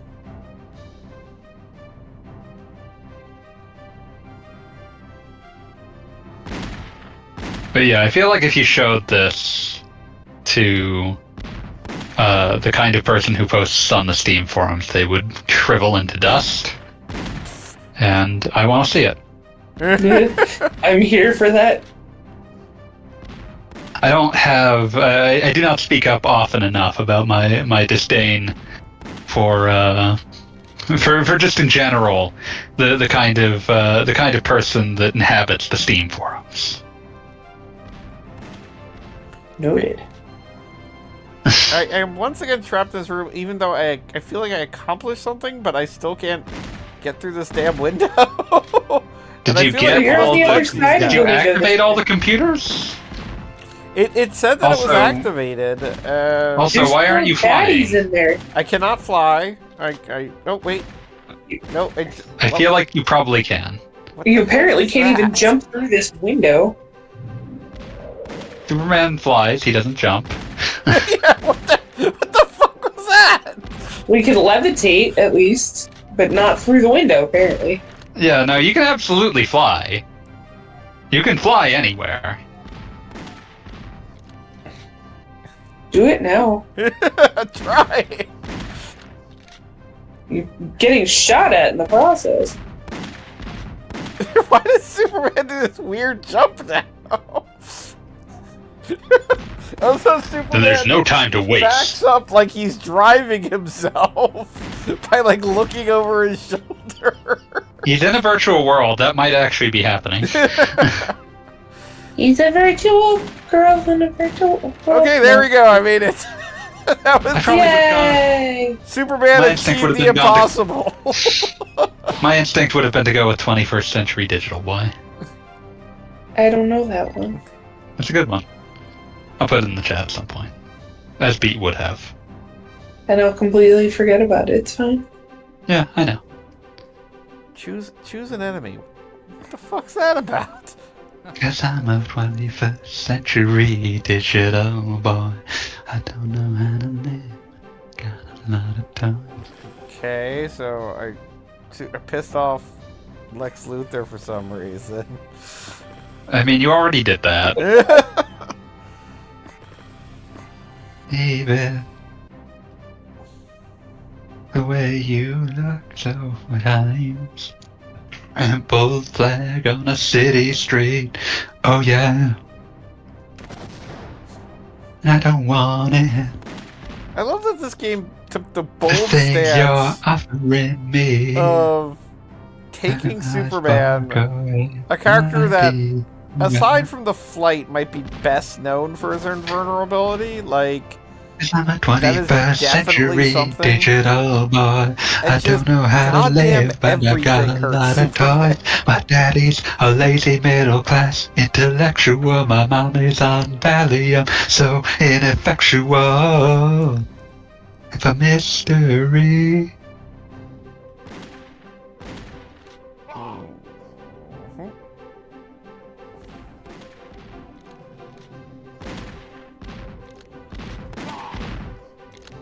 Hey, Shadow Guy, punch.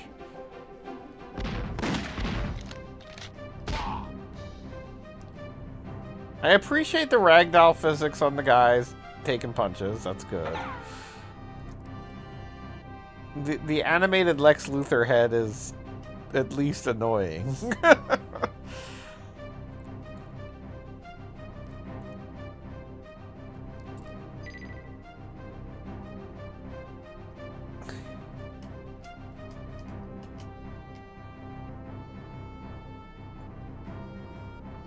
Get a little chip that says choose an enemy.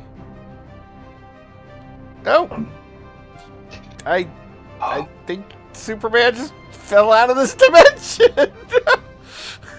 Yeah, that happens. Lex wins. Superman! Like, that's what makes this game fantastic. It's just that at any moment it might break in a way that you never would have even dreamed possible.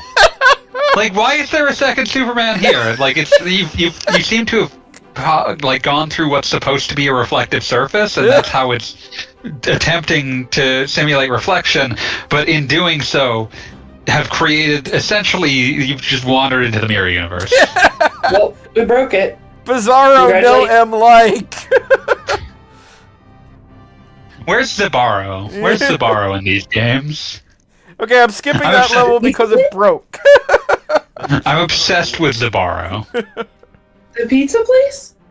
No, there. So one of the runs of Superman, All-Star Superman, has a Bizarro version of Bizarro, named Zabaro. Who just hates it? Please, to pull a quote from this, this wiki has pulled an important selection. Please tell me you understand, Superman. I'm so alone here. There is no one to talk to. No shred of intellect exists with which to communicate my thoughts and feelings. Can you even imagine what it's like to be so different, so unique, so unlike anyone else? Must only Zabaro see the beauty in a sunset? Must only Zabaro search for poetry in the senseless coming and going? And the thing is Zabaro makes really terrible poetry. But he also has no one to compare to. Is it like Pokemon poetry? No, it's just normal dude bad poetry. Because Zabaro's thing is that he's just a normal ass dude in a world where Bizarro exists. You might have to explain Bizarro to Cass. I can get a basic gist of it just from that statement alone. Bizarro and talk like this, no like friends. Yeah, Bizarro's entire thing is everything is the opposite on Bizarro World. So Sunset M ugly. Also Bizarro World's a cube. As one does. Yeah, but Bizarro World includes a Wonder Woman who was a living person who became a statue. I think Green Lantern is a Yellow Lantern who's afraid of everything. The Flash is the slowest man alive. I feel like he should just be dead. I mean, they kind of make that argument. But the super slow Flash is like at all time. Like Superman spends months on Bizarro World, and Flash like makes it across like, you know, the span of a block during that time. I think there's one, like, there is the thing that I can think of, like, I can't remember what exact run this is in, but like a dying, like the full notion of Bizarro is communicated by the notion that a dying Bizarro just says, "Hello, Superman."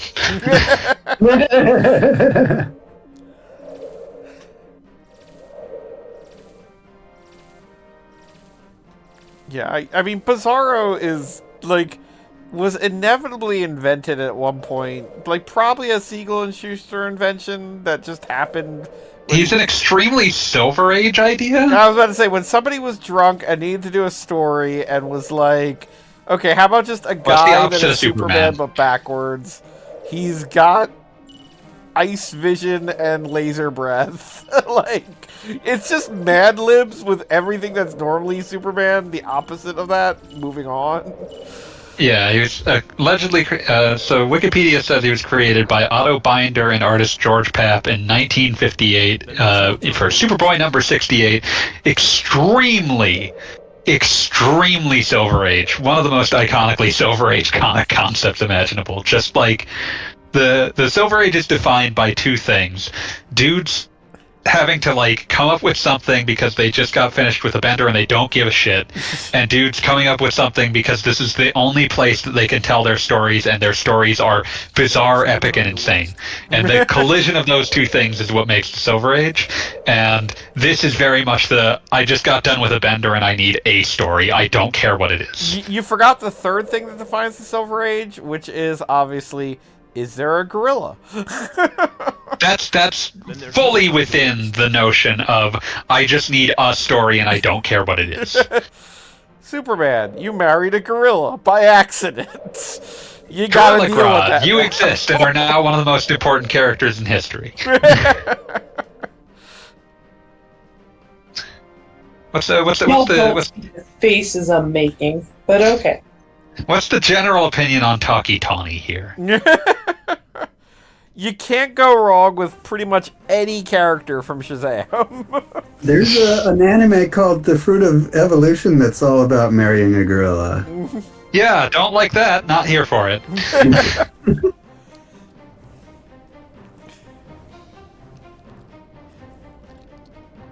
I love the, like, they never came up with, like, a cool nickname for Shazam.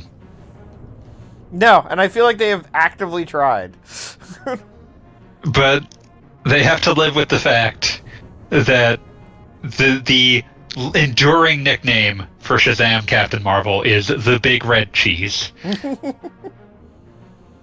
I mean, I very much appreciated both of the Shazam movies. That was gonna be my leaned into, like, this is some goofy shit, and they did some goofy shit. There's nothing else you can do with Shazam. I mean, they're... Like, to try to, like, to fail to lean into the goofy shit is to just make a bad Superman. I appreciate that it's supposed to be set in Philadelphia, but it wasn't.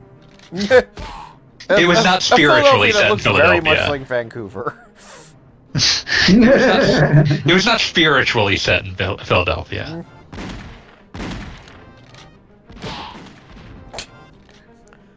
So Lois It's Lane not simply says, don't even try to rescue me until you beat up all these guys. She wants to watch you beat those dudes up. Like, this is foreplay, and I respect Let her that. go.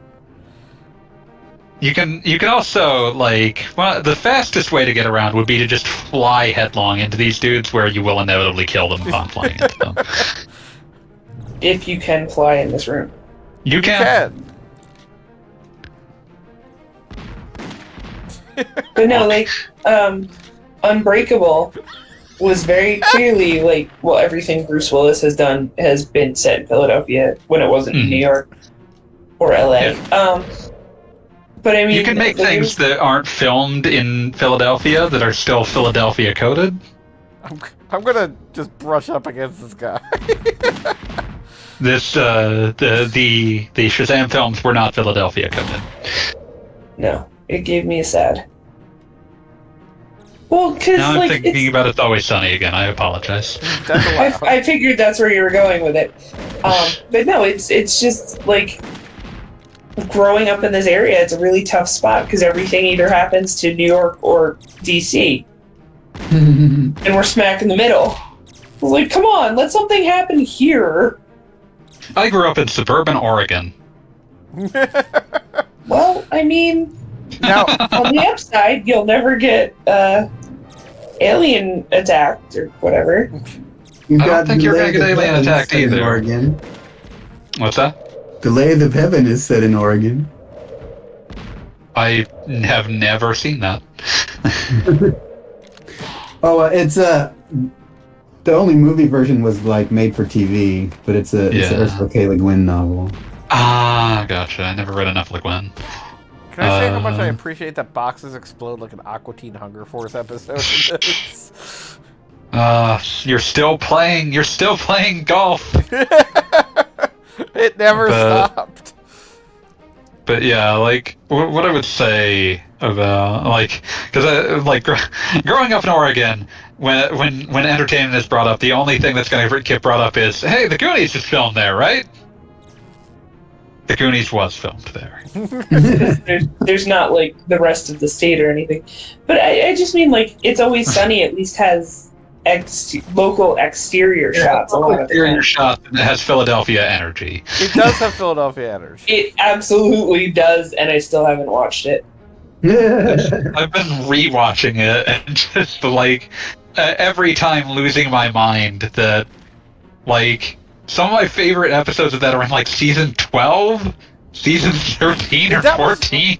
When I was rewatching with a friend recently, I was amazed by oh, I'm thinking of this one episode. It's gotta be one of the early ones, and it absolutely is not. No, it's there's some great, there's a bunch of great ones that are just what are you doing having good episodes, let alone great ones in season 15?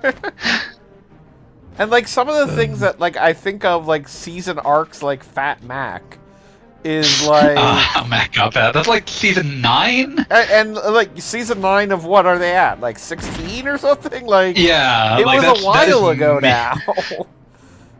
Yeah, I love that How Mac Got Fat was the scheme in the background is repurposed from an episode they canceled in production. The flashback scenes were from an unaired episode from season 6. It's titled "The Gang Gets Successful," and the scene at the end where Frank and Dee discover Charlie getting high is spliced together from old and new footage. It's just the entire thing was just they got most of the way through filming an episode. They, for one reason or another, weren't happy about it, and they built an entire season arc around the notion of, oh, we'll just build a framing device around it and make something better out of it. And that framing device is Mac sitting in confession, eating just completely, eating like an animal, and complaining to a progressively more confused and furious Catholic priest about why his friends should all be damned to hell. Which again, Philadelphia energy. Extremely. And the funny thing is you didn't need an explanation for how Matt got fat, because I think the first episode they show him fat, he's just eating burritos out of a garbage. He's eating burritos out of a garbage bin. Congratulations! We figured it out. That screams Philadelphia to me. Crack the case. That one, I'm just looking at that's season 7. And that's with Frank's Pretty Woman. Yes. Which has one of the most iconically fucked up credit scenes of the entire series, where the prostitute that Frank wanted to marry dies, and they give an impromptu eulogy and then leave her to be collected potentially by a janitor, or just to be discovered by the police in the middle of the apartment while they leave. Not the apartment hallway while they leave. Wait, was that the episode with the egg? May I offer you an egg in this trying time? Yes. I believe so, yes. The gang goes to the Jersey Shore is the immediate follow-up episode.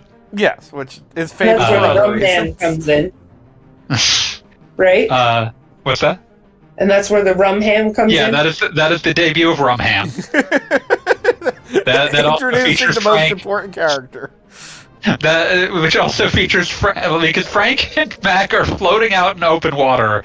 The rum ham falls in the water, and Frank is just screaming, "It should have been you!" Frank Reynolds' Little Beauty, which is I can only ever remember Frank just shouting, we gotta say in the song that we don't diddle the kids." I love that. That episode ends with the fact that they find a second, the explanation for why Frank has to do this is because he was working with a guy who turned out to diddle kids. He turned out to be a pedophile, and then the guy inspecting it to make sure that they aren't pedophiles turns out to also just be a pedophile. That the police show up and arrest, and then they're just saying, "Oh yeah, well I guess this kind of thing's got to be like catnip for pedophiles." Yeah, they probably come out of the woodwork. It turns out we probably shouldn't do this kind of thing. Like they're just saying this, like, "Oh, this is the most normal thing in the world." Like the only dud in this entire season is Frank's brother, which is like an experimental episode that just doesn't work. I was gonna say it's just a very weird episode. I would say. Yeah, So, but I'll ask the same thing about this that I asked about What We Do in the Shadows. Is it scripted or is it all ad lib? 100% scripted. Yeah, there what- are ad libs. There's ad libs going on. Basically, anytime Charlie starts singing a song, it was probably something that they said Charlie sings a song, but that's about it. And also, They're on pretty. the recent episode, not recent episode, but when I recently rewatched the therapy episode, That's so good. there's the episode within that episode they have Danny DeVito, Frank breaking down over being donkey brain. Froggy. And they keep showing like different clips of it. I don't know if that was 100% scripted or they just took different takes and spliced them together, but it gave the impression that it was somehow it wasn't Like they definitely have room to. yeah. There was a lot of I'm guessing there was a lot of ad-libbing in that scene just because just he starts an episode eating like chips, like throwing them into his mouth angrily. It's impossible to describe. How much Man of Steel did I miss? This is Superman 64. You have missed like an hour and a half. Was it a good hour and a half? It has been joy. Nothing but Depending joy. on your definition of good. We had Superman accidentally enter the mirror dimension. I also just one more thing that I'm thinking about while I'm thinking about Always Sunny. I love that they took like 8 seasons to reveal what Mac's full name was, and it somehow Yes. was even funnier than anything that you could have assumed it might have been. That was during which was that the end of the Jersey Shore season? Yeah, it's the end of season 7. Where The they have gang's the high school family, or reunion. not the family reunion, the graduation. The high school reunion. Yeah, high school reunion. Thank you. Couldn't even think of the word for it. But yeah, the gang's high school reunion, they finally reveal what Mac's actual full name is. I don't even think that's And- legally my name anymore. Yeah, like no one calls me that. It's probably not even legally my name. I think it's best if you just put it on. And it's just like Dennis's like psychotic joy at Mac being forced to be called that.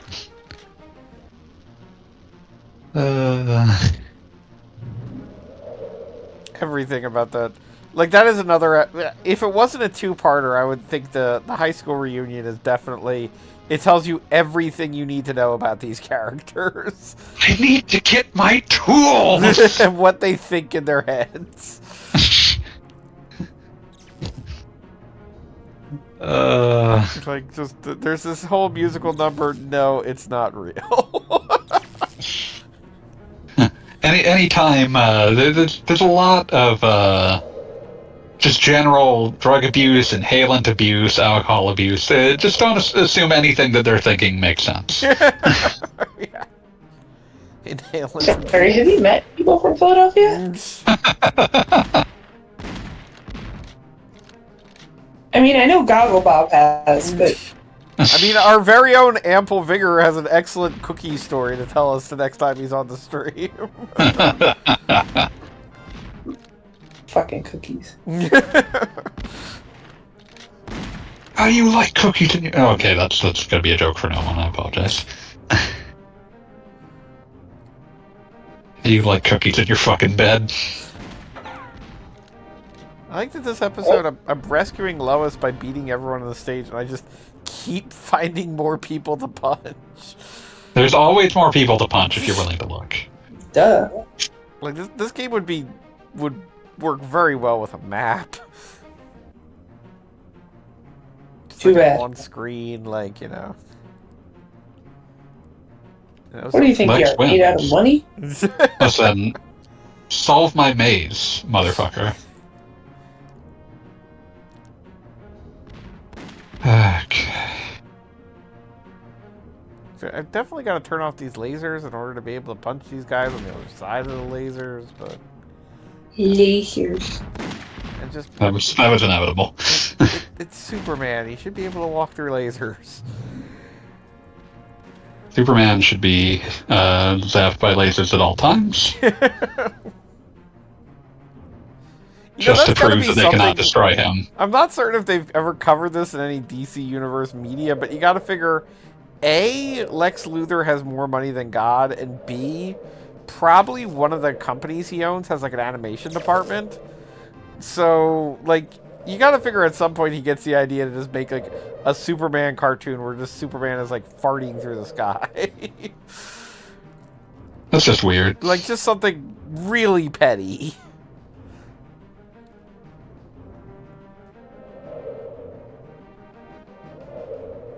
Lex wins.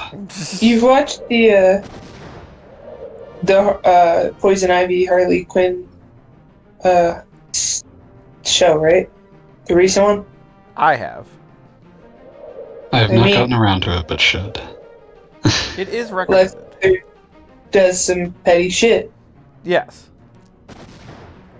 He's a man defined essentially by pettiness. And it is definitely something that they do in that show. Like, I do appreciate that.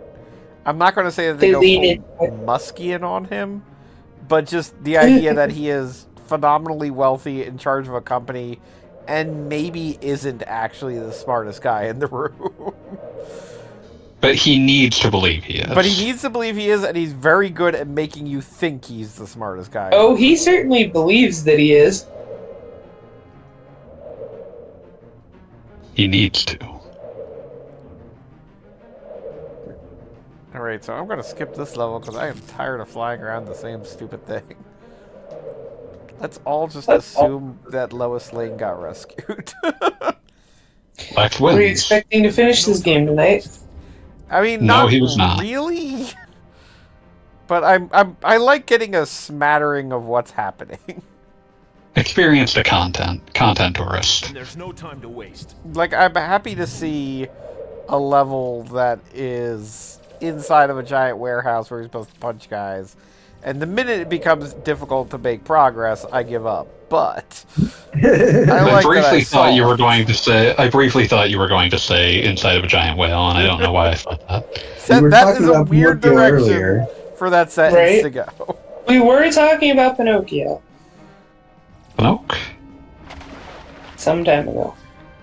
When That was you still today, wish upon a star. Was Oh, the whale Callie, in the are you live here? action movie? That I don't know. I guess Callie's Was forever. I don't- Monstro and what? In the live action version. It had to be, Yeah, he's in right? there. Yeah, he's in there. Wait, someone called for me? Yeah, I called for Callie. How do you feel about ABBA? I don't know. I was Because not there was something in the air tonight. I was not much of a. Fernando. When did they introduce her? They introduced her in Accent Core, right? I thought Yeah, she came that from sounds about Asuka. Oh wait, yeah, she is from Ishka. Okay, well, I didn't play that either. So. There was something in the air. Like, I thought that her and whatever the name of the giant whale that a puppy lives on both came from that.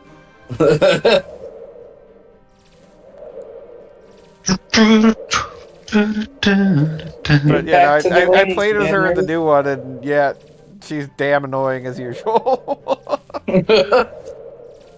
For those of you who don't know, ABBA is a character who drags around a giant key that is as big as she is. And she plays exactly like Kingdom you would Hearts. expect a character to, when they're dragging around a giant key that is as big as they are. Well, I was expecting her to play like Kingdom Hearts. Yeah, no, bigger than that key. That key is not as big as Sora. Oh, I know. Well, some of them are. Like, the ultimate weapon is usually at least as large as Sora is. Fair, but it's more Oh, you can- skinny. I did not know that there were. Well, I guess that's the same as any other RPG where you can. I thought he just had the one key. The Kingdom Key is like the description of it says like this is the real Keyblade. Every other keychain is better than it and changes what it looks like. Yeah, you put a keychain on a Keyblade and it turns into something else. So it's a lovely excuse for people to give Sora like a completely random trinket. A memento, and then it's like, yeah. But the ultimate weapon is always the one that's like, this is just a sword with tiny bits of key stuck on it. And it's made by Moogles. And it's gigantic. I cannot believe the audacity to put like half the game is just flying through hoops. I mean, you built a big bunch of Metropolis, you gotta use something out of it. Got 30 seconds to find 4 guys to beat up. It with a draw distance of negative.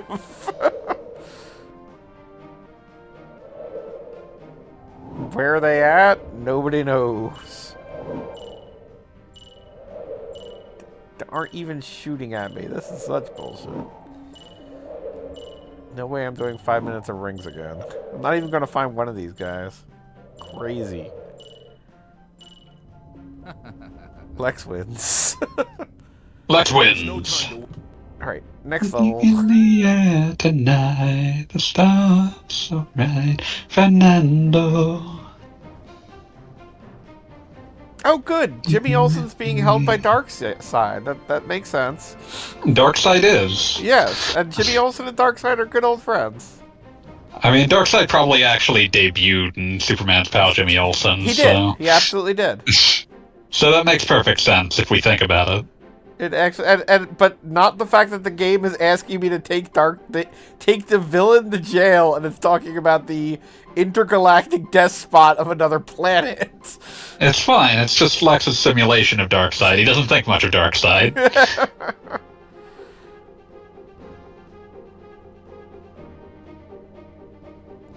Metropolis is counting on you, Superman. Bring us back, Darkseid. ACOB officers. Woof.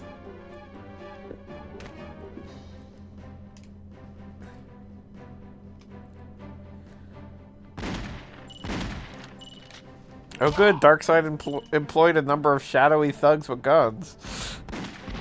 Do they look just like the other shadowy They thugs? do. Amazing. There's something in the air tonight. Anybody ever read Gail Simone's Secret Six series? That was good stuff. I have not. Just thinking about it because there are apparently parademons in this. That series had a random parademon separated from his pack that was just having a good old time. Yeah, friend. Yeah, my friend Fernando. I don't know why I'm doing this either. It's even a game Because you're someone said enjoying, ABBA. kind of. I can't be forced to stop singing when something enters my head, so that's the problem. There's not really a solution to that problem. Kind of a horrifying thought. Every day is karaoke if you don't give a shit about what everyone else is hearing. Yeah, I keep getting these random pickups that say choose an enemy, and best as I can Choose. tell, they do nothing. Like in that one level where you're supposed to like find clues and stuff, I thought they were clues, but it's just choose an enemy. Maybe to unlock something in the secret gallery of Superman 64. I don't feel like Superman 64 should have a gallery of any description, secret or otherwise. So, y'all get random stuff stuck in your head on occasion. That's my entire life. Yeah, I was about to say, I right. guess. That wasn't the end of my sentence, though. You the paused theme song there. from Doug. Thank you. You know what I just realized the other day, and I kind of slapped myself in the forehead for thinking it? I am Little more familiar with the term dual income, no kids. Entirely Right. Mr. Dink. And yeah, and that's the entire concept behind the dinks next to Doug. And it took me forever to Very realize there might be a connection here. Very expensive. Yeah, like I'm not gonna everything lie. they buy is stupid and pointless. They are dual income, no kids. But the nice I thing.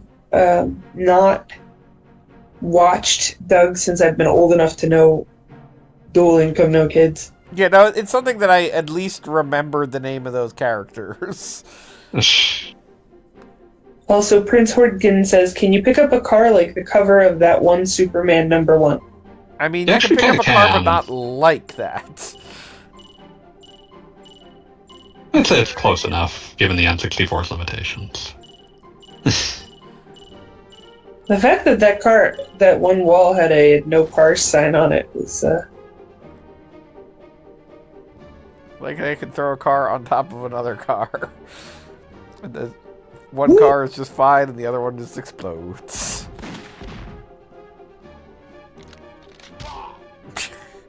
I will was that never get about tired of Unity, these yeah? guys just immediately crumbling after one super punch. That is just great. I mean, I would if Superman punched me, I'd just be like, nope, it's over. I'm right? done. Whether that it was- actually hurt or not. Yeah. I have How much of learned that- to be less of a pedantic nerd, but it genuinely bothered me in Superman 2 when Spider-Man gets close to Doc Ock and just punches him square in the face. Like, he should have just exploded. I like how you just said Superman 2 to refer to Spider-Man. Excuse me. I did mean Spider-Man. I forgot where I read it, but apparently there was some One Punch Man fighting game that's kind of like a team game or a tag game of some sort.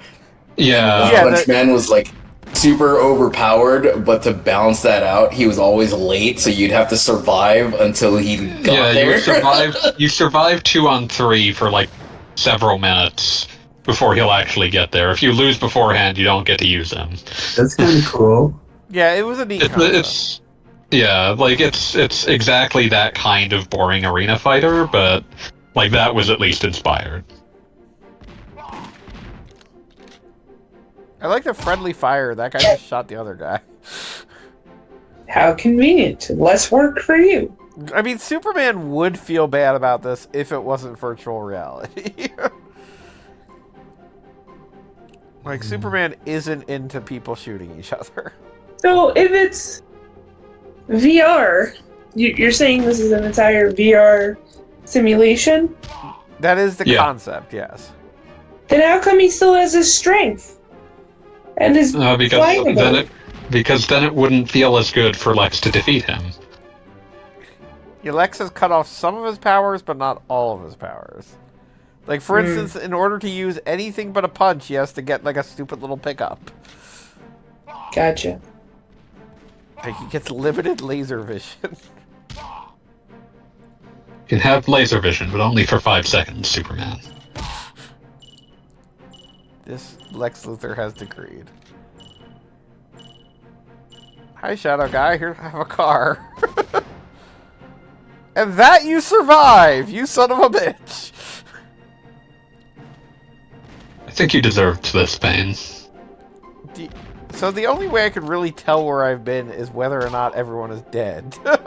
There's not even bodies for you to know. Yeah, it's just the fact that nobody is shooting me means that I'm somewhere I haven't been. Yes. Stars were bright. It seems very un-Superman to just be leaving a trail of disintegrated bodies. Depends upon which Superman story you're reading. Another choose an enemy thing. I do not know what these do. Follow my maze. I think it's... Yeah, I forget what power that's meant to represent. Like, none of the other powers give me a name when I get them. They just show, like, a gauge filling up. Yeah.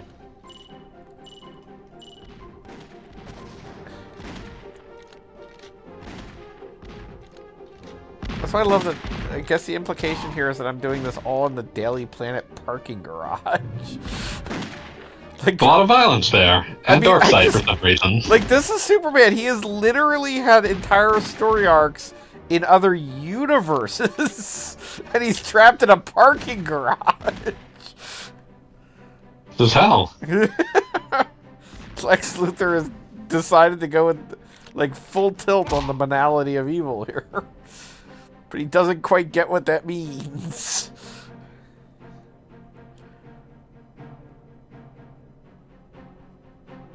Superman jogs around a parking lot. Jog, my mates. Yeah, I do have to say, with the first level, I was really kind of concerned that literally every level would have some kind of timer. It would be rings. Oh, timer.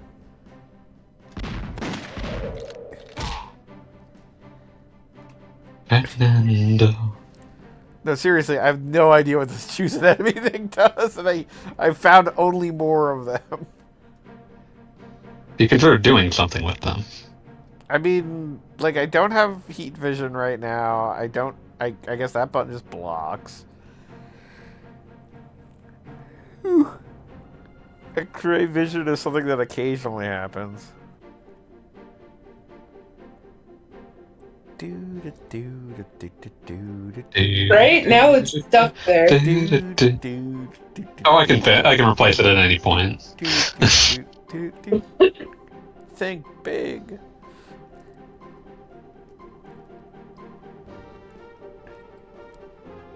Are you gonna start doing the banging on a trash can bit? Banging on a trash can. And then the street light. We're on the My same healthy- side. What is this? What? What was that, the Kat? whatchamacallit? Fairly Odd Parents. The Chip Larkin and his teeth. What a name. Okay, hang on.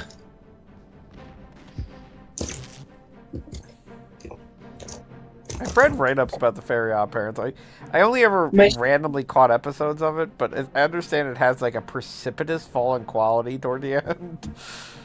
Not all cartoons. I mean, like, it's still pretty hard to beat Pinky and the Brain and Elmira. I mean, the Pinky, people Elmira, and the making Brain. that. Yes, that was it.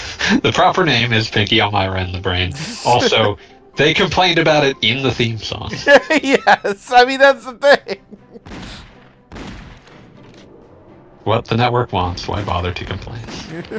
I'm sorry. It was Chip Skylark. He did have teeth, though. Right, but it was actually voiced by one of the guys from NSYNC, apparently. That was the time to get him. Early 2000s. Right? What are the guys from NSYNC doing now? Still touring recently, I think. Yeah, I think there was a recent, like, reunion thing. I was thinking about the horrible, God, what was it? I was thinking about,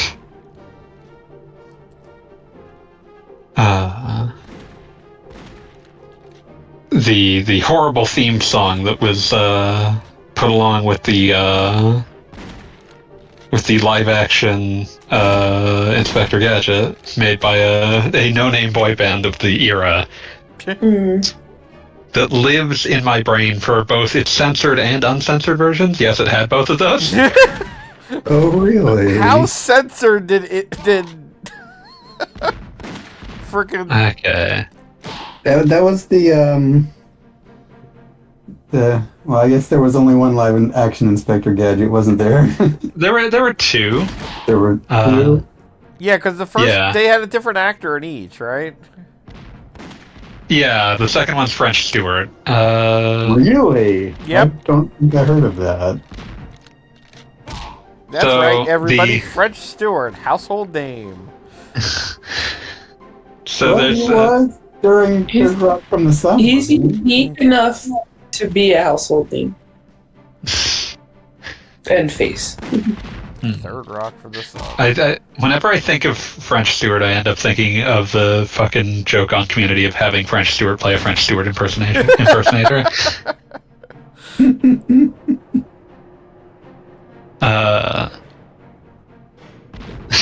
Just the very concept of a French Stewart impersonator. like the entire joke is that he's moved into managing other impersonators because there is no longer a market for a French Stewart impersonator. Oh my god. His first name is Milton. What a name. I can kind of see why he went with French.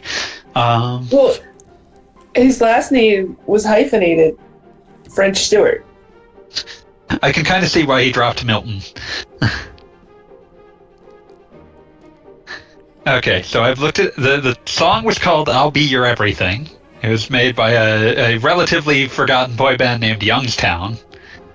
I'm skipping ahead because I can't find Dark Side. Per Wikipedia, the song had two versions. The Disney version, which incorporated words/names like Go-Go Gadget and Claw, and the album version, which has no references to Inspector Gadget, but which still has the opening of the Inspector Gadget theme in it. No time to waste. Yeah, like it literally starts with dun dun dun dun dun. Dun, dun, dun, dun, dun. The group had to record another version of the song. The Disney version, rather than because the Disney version, because their album version had suggestive lyrics like "I can freak you with my gadget." That's the easiest idea you could have used there. Which, I get freaky with my gadgets. Ba-ba-da-ba-da-ba-ba. Boop-a-doo, This is- boop-a-doo. Masturbation.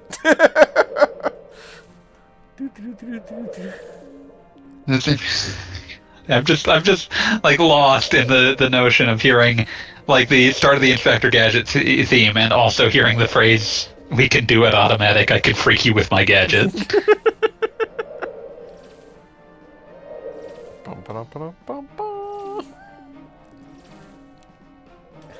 Which was replaced with "We can do it automatic. Just call out Go-Go Gadget."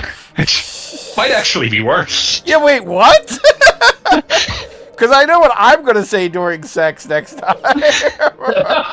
And then you'll never have sex again. Like, it'll be over. I'm sorry. There will be no escaping that. It will be over. Like, Dun, like, dun, dun, dun, that- dun, dun, dun, like dun. that'll be all over your fucking like it will be discussed between anyone who would ever even consider having sex with you again, and they'll be like, "Are you sure that you're willing to run the risk of him saying Go-Go Gadget during it?"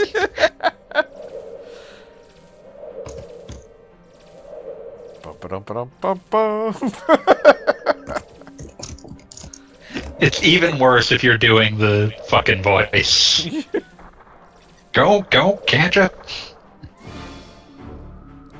You ever think about the fact that someone made a direct-to-video animated movie called Inspector Gadget's Last Case? You ever thought about the notion of having to contemplate the inevitable death of Inspector Gadget? Yeah, no, there was some pretty significant, I want to say it was like fan art or something floating around for a while of like a very like self-reflective Inspector Gadget, like like, you know, like, oh, oh, I'm more machine than man or something like that.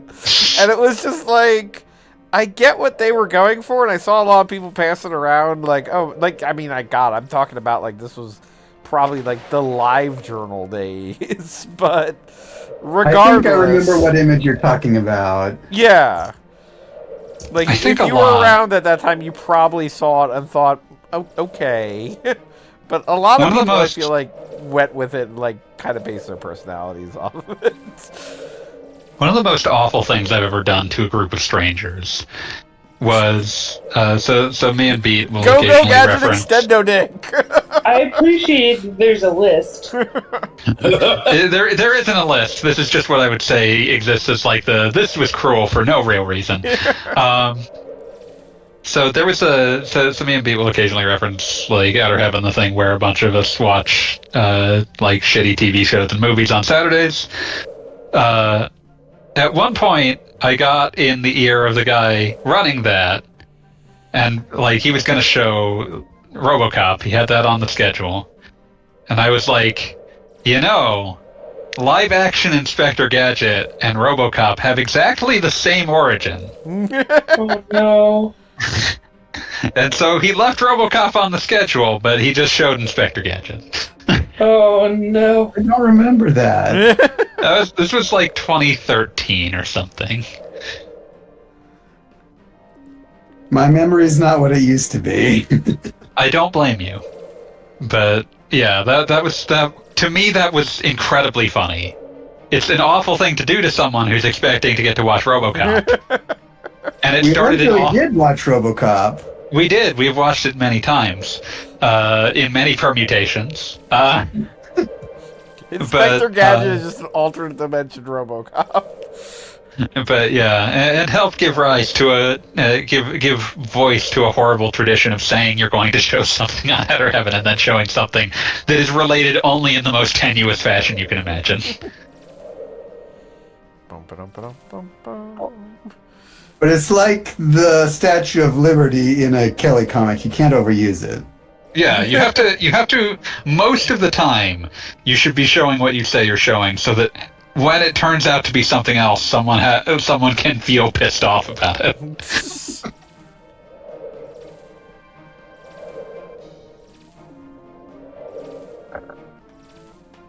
But it's helpful when you want to have an entire night of everything being the same word on the schedule. Oh yeah, that's always a hoot when it's just like, yeah, everything just has the same name. Fuck you, try and figure out which ones are real. Rambo. We have absolutely had Rambo's. I remember. Rambo nights.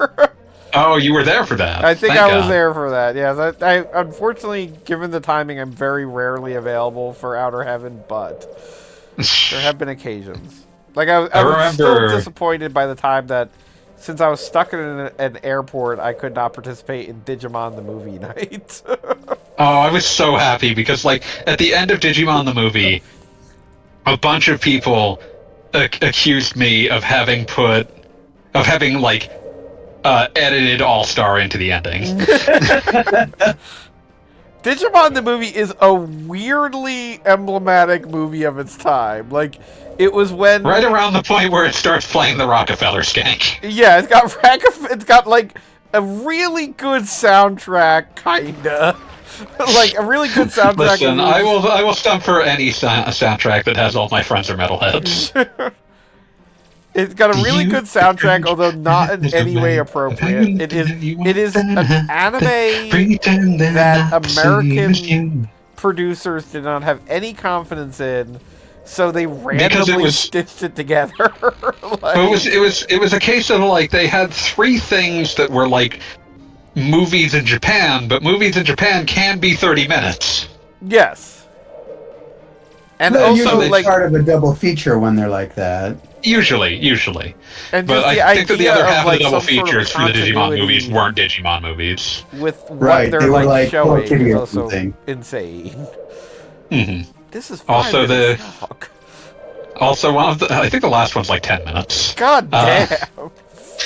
Also, one of them is like some of the earliest directorial work of Mamoru Hosoda. Who Yeah, would be known for what? God, let me just pull up the list. Library Wars, I think. I want to say Summer Wars is the one that like. One of those wars. Yeah, Summer Wars is the one that like the Digimon movie Our War game like had its fucking like plot recycled into Bereft of Digimon. Girl who Blow loved those tornadoes, Bob. Yeah, I know. It's just, guys, you could have phrased that differently. I'm gonna give you a little recording device, Superman, and if you Lex wins, okay, who cares? Girl Who Leapt Through Time, Summer Wars, Wolf Children, Boy and the Beast, Mirai, Bell. Both of the episodes of Ojamajo Doremi that we watched recently were directed by Hosoda. That makes sense. I'm just going to say, back to this game for a moment. like this level is advertised involving raising water levels, and I'm just holding an N64 controller, reading about raising water levels, and I'm just like, no. What year is it? So Never again. I think only Keith will understand the disgust that I'm feeling when I look at this. A short 3D film, like one of Hosoda's credits, a short 3D film released at various events, including at Hanayashiki from this film was made in 1999. Gegege no Kitaro, Kitaro's Ghost Train. I don't want to imagine what 3D Kitaro looks like in 1999. Oh. So I'm gonna have to put that on our heaven. It's probably hand animated, and so maybe it doesn't look that bad. Or are you saying that it's not like 3D glasses 3D, but no, I'm pretty CGI sure it's 3D. CG 3D. Oh, I'm gonna have to find this and put it on our heaven. Oh, is Star Chaser Orin the only actually hand animated 3D movie there's ever been? It might be. I'll find it and put it on our heaven. We'll solve this experientially. Did I just take an elevator up so I could like look at the parasite from a balcony? Yeah, you get a good look at him. Just take it all in, Overhead. Superman. Take it all in. That elevator is seriously that pointless? What the hell? And this is for verisimilitude. This level wasn't designed for Superman. Ignore the fact that in the fiction it was. Yeah, I was about to say. Perhaps this VR simulation is being repurposed after like fucking meta VR worlds I failed. was about to say Lex Metropolis. Luthor got his own VR world going and it failed. Yeah, and so now I'm he's just sorry trapping about Superman that. in it. You had to explain that to some stockbrokers who really thought it was going to be the next thing. It wasn't. He's not actually that sorry, but We've seen that some people just have their loyalty regardless. And then Lex Luthor was like, alright guys, how about I repurpose the entire virtual world to piss off Superman? And it's like, Including this room in the attic. it's gotta be really annoying to be one of like Lex Luthor's stock guys, because seriously, like, it's just every third idea is like a kryptonite ray gun. Like, No, I'm sure it's even worse to be one of his employees. well, I mean, at least if you're one of Lex Luthor's employees, like, you gotta figure, you have a general idea of what your working day is gonna be. And also, like, it's gotta be the easiest thing to be a yes man in Lex Luthor's area. yes, fuck Superman. Yeah, Hate him. That guy can fly? I bet you could fly better. If you could fly, you'd fly. We can make you a suit. You'll be able to fly, and you'll fly better than Superman can. Professor Hamilton drowned. Then there's no time to waste. I like Did that you they just took the know- Parasite, one of the most notable Superman villains who can take Superman in a fight, and just had him stand around and taunt you. The purple dude? The purple dude, yes. The His name's Parasite. Parasite. Parasite has had some interesting redesigns over the years. He's one I of have those not guys heard that's of not this iconic. villain. He's one of those guys that's not iconic enough to always keep one design. Yeah. No, he is somebody. His general deal, 9 times out of 10, is just that he has the ability to absorb powers, and he had the good luck of finding Superman. Like, if he was a Batman villain, he'd never get anything done.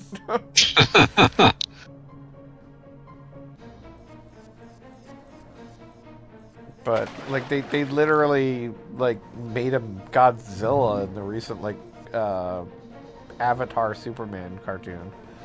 And Godzuki. And imagine Superman fighting Godzuki instead of Superman fighting Godzilla. Get fucked, Godzuki. I'm surprised we haven't ever had like something like Superman versus Gundam or something.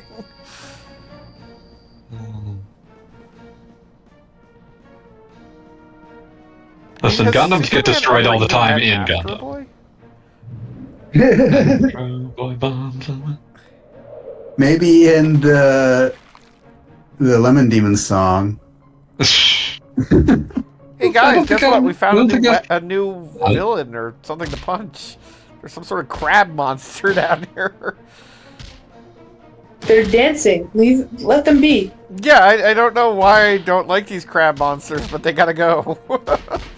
You ever think about how proud Osamu Tezuka was of the pun of calling a character Atom Cat? As opposed to Tomcat? Atom Cat, a Tomcat. Tomcat, Okay. as opposed to Astro Boy, who's Mighty Atom. Well, I heard you say Adam like ADAM. Nah, Up and at them. ATOM, Atom, up and at them. Up and at them. Up and at them. Up and at everyone. Don't No, do stop that. summoning the entire Discord. Having to go in anytime, like if you spin up a Discord, the first thing to do is to immediately disable at here and at everyone. Oh, I wish. I mean, just I am continually amazed that no other anything has eaten Discord's lunch, considering I feel like AIM got things better than Discord does. Yet somehow we Yeah, but I keep couldn't using voice this. chat with people over AIM. And it was harder to do groups in AIM. That was always a production. I mean, like, I'm just Also, annoyed people. every time also I'm online, AIM. I'm still using Facebook Messenger. Also, everyone using AIM would always just abuse buzzing you. Bzz. Bzz. Buzzing? There's at least some version of that where you could just like hit a command to just make an irritating noise. You could Like, 'cause you're trying make to draw it attention. play any sound file that was on another person's computer already. In It's a certain already a directory. nightmare. Yeah. I don't know, like, when you said buzzing, I just immediately thought of ICQ. Oh boy. Never had an ICQ. Neither did I. I will again tell my ICQ story, which was that well past the time that ICQ was like relevant to anybody, somebody told a girl I was dating that ICQ was like the main like nerd communication thing. So she found my old ICQ account, and it had God. something in the profile like, you know, hey, I'm out here just looking for fun and looking for girls or whatever the hell Looking it for was. cute that I had girls there. or whatever. Yeah, and it was something that I had written when I was like 15. I forgot existed. But she found it. And then she thought like for like a solid like day, she thought I had basically like a secret identity on ICQ where I was like trolling for girls or something. She thought you were way creepier and somehow also wearing sunglasses all the time. Yes. like a persona that only works if the only word that ever comes out of your mouth is ladies. I mean, I hate to say it, but I think that was my entire game when I was 15. Jesus. Wear sunglasses, say ladies. That's what I got. Johnny Bravo. Kinda. Yeah, Sounds like pretty it. much. I had no whatever game is. I still don't. And I'm mostly fine with it if that's what that sounds like.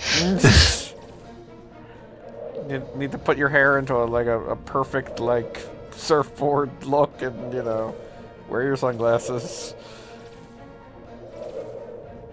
Yes. Ladies, right now I am streaming Superman 64.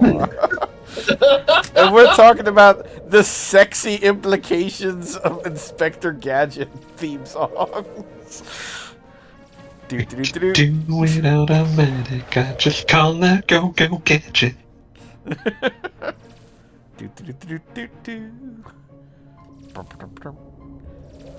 I love how much having a health meter in this game does not matter in these ridiculous sections. It's just there. It's fine. I mean, I will say that, once I've now got it under control, despite the fact that Superman, like, steers like a Hyundai or something, like, these sections are not terrible. Like, they're just dull. They're kind of fun. If this was a thing wherein, like...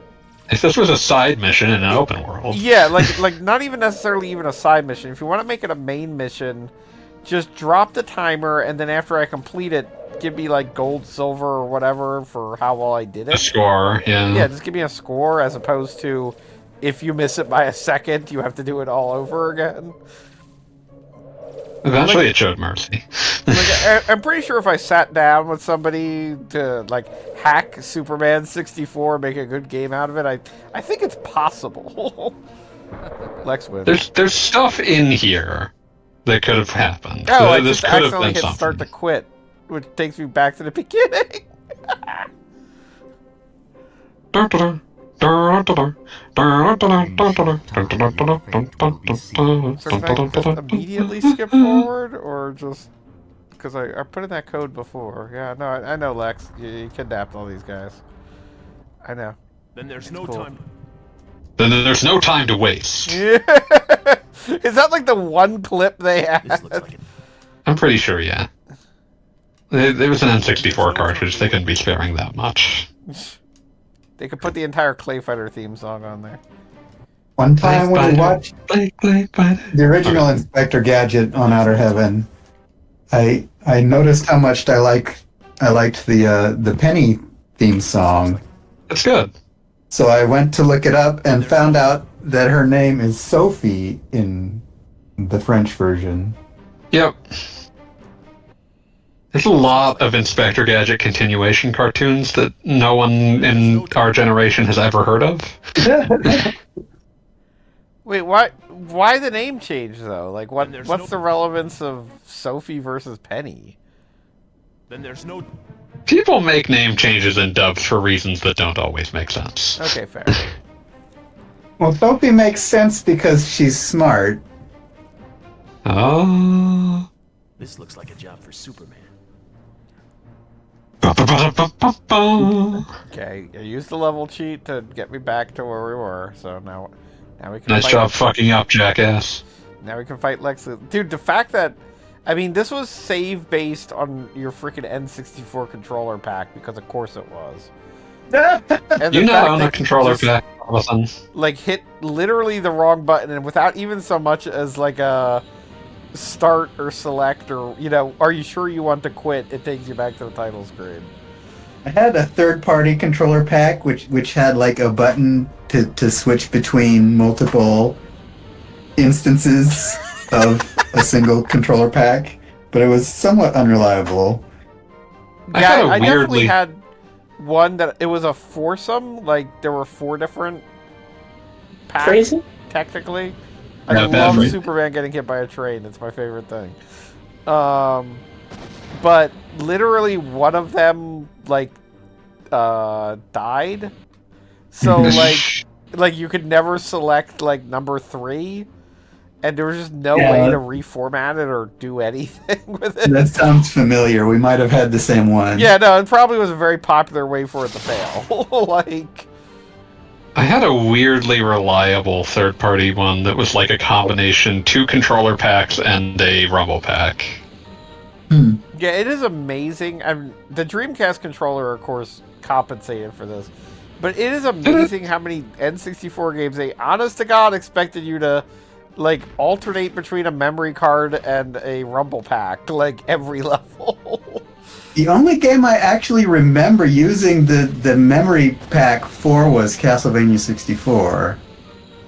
I remember really wanting a controller pack specifically to play so that I could get further in Goemon. There you go. Oh, I only have a rented Goemon. Yeah, I rented it and got to a point where it's like it's impractical for me to get past like the fucking impact fight beyond like within the time that I have in a single like evening. So like it's like, oh no, I can't just leave it on all night. What if it breaks or something, I won't get a new N64. I guess being able to keep your save at home made rentals revolutionized rentals, I guess. Oh, it changed everything. It made it so much sadder that you couldn't see the stupid bullshit that someone else had named their game. Or the fact that you had put like 30 hours of Breath of Fire and then somebody just restarted it from a new game. And it got 5 minutes in and then stopped. Yeah, they reset your game and they didn't even make any progress on their own. Why are you here? God damn you. I don't know where you are, Rita, but I know you deleted my Breath of Fire save. Someone's been hurt. You then named the new game Rita. After beloved character Rita Repulsa. The thought crossed my mind, like, this wasn't just an absolute villain, so it made perfect sense. Not lovely Rita Meter Maid. I love that this... Rita, Meter Maid. The final level, what I assume to be the final level, because now you're distinctly fighting Lex Luthor. But, like, the same stupid enemies that have been in this whole game now have rocket launchers that eat off, like, a third of your health per hit. When it gets dark, I tell you how to we decided how to make this more difficult. We figured it out. Oh,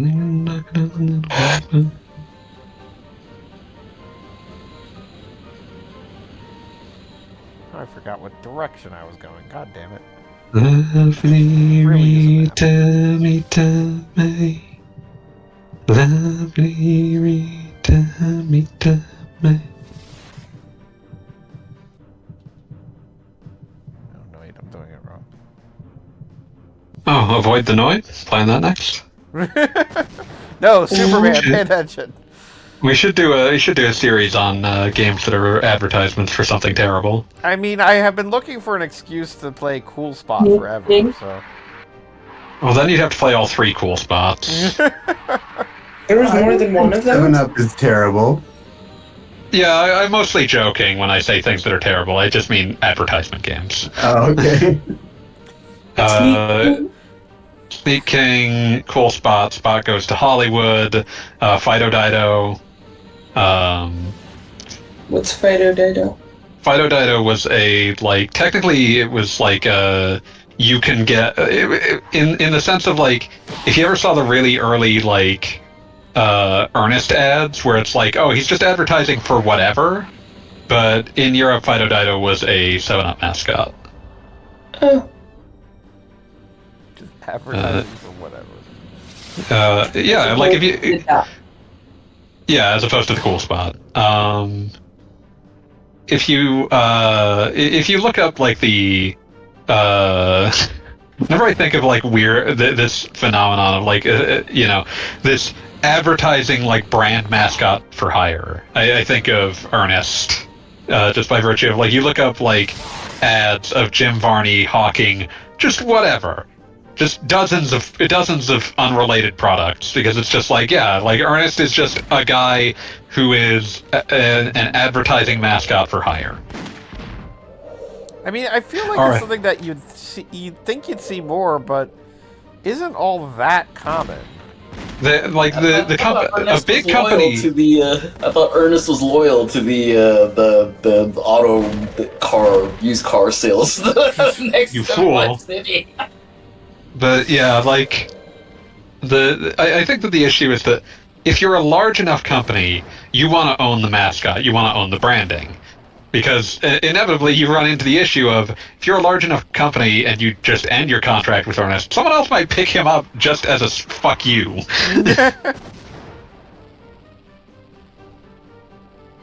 But yeah. Man, I love Jim Varney. I miss Jim Varney. Dark necromancy back, Jim Varney. He was Canadian, right? I don't think he was Canadian. I will look it up in a second. He was Slinky Dog in Toy Story? Yes. I never noticed that. If you go back and listen to it, it's really obvious. I was gonna say, it's something that I think of, but I don't think of. Like, I remember thinking of it while I was in ride for the Slinky Dog roller coaster at Disney. Oh, But yeah, that's kind of why Slinky Dog stopped talking very much in Toy Stories 3 and 4.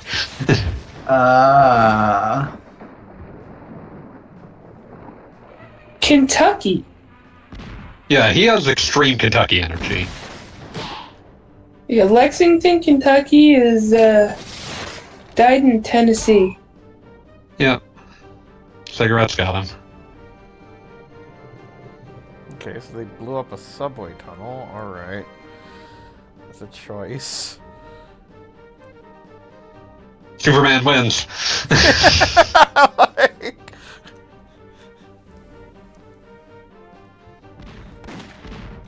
Oh look, it's 11:15. Hey, you're free.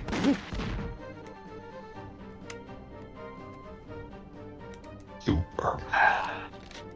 Yeah, I think this... Oh wait, no, never mind. Ugh. I was about to say, I think this Famous is the last last level word. because it's not skipping it. Okay. Oh, we have to face Brainiac. Oh wait, what? This is one of those games?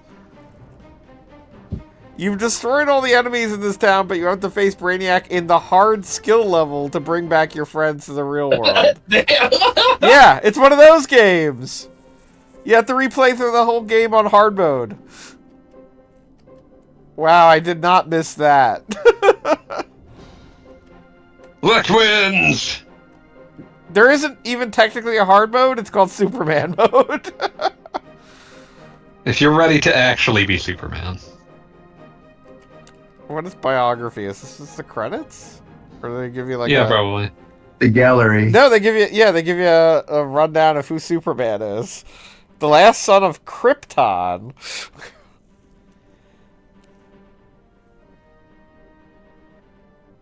Only the rare radioactive substance Kryptonite can instantly weaken Superman and cause him serious harm. We have seen evidence that is no longer correct. No, Clark Kent. There's a Clark Kent model in this, despite the fact that I don't think we saw him at all. You gotta earn it. Be considered being a gutsy, hard-boiled journalist? Jim Varney also did a voice in Atlantis: The Lost Empire. Yep. Jimmy alright. Olsen, they decided to make an Oompa Loompa or something. They didn't know how to quite pull off, like, Child, so they just kind of gave him those proportions.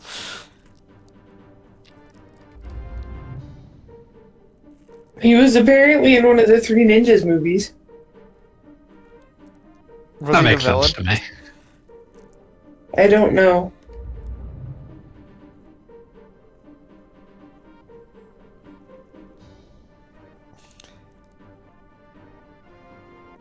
Now I gotta look it up.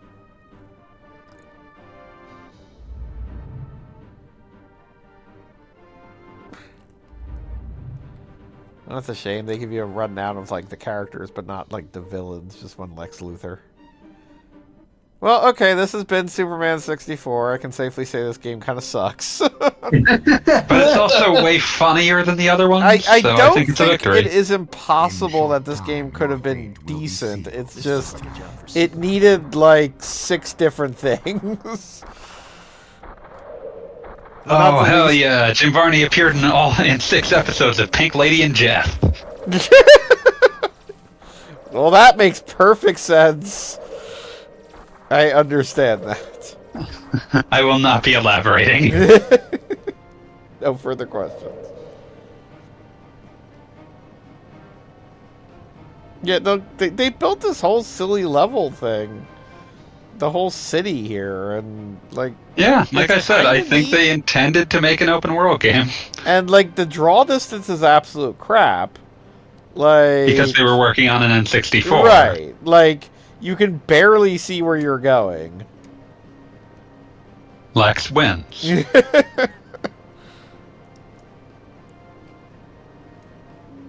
So did you just fly into practice mode or something? Yeah, I'm just practice mode now. Since the game told me I could. Oh wait. Can't believe we missed the greatest of all Supermans. A Superman for all seasons. This Superman has all the powers of Aquaman. He can go underwater. Super King has all the power. All right, well, you know what? I'm going to call it for All tonight. kinds So of this has been Superman. Superman 64. Also, he's a robot. Ain't it cool, Super King? You Please tell your friends about how much you enjoyed watching Superman 64. Whee! Maybe Watch if we try hard enough, they'll make underwear. Superman 65. Oh my God! Can you imagine? I think I will start. I think I will start pitching that right now. The direct sequel to Superman 64. Listen, Well, we live in a world where plumbers don't wear ties. Got a re-release. I think Yeah, we but can that do was better. because everyone involved thought it was funny. Yeah, and they were wrong. It was really just boring. I played Plumbers Don't Wear Ties via YouTube annotation. Nice. All right, I'm calling it a day. Good night, everybody. No. Bye.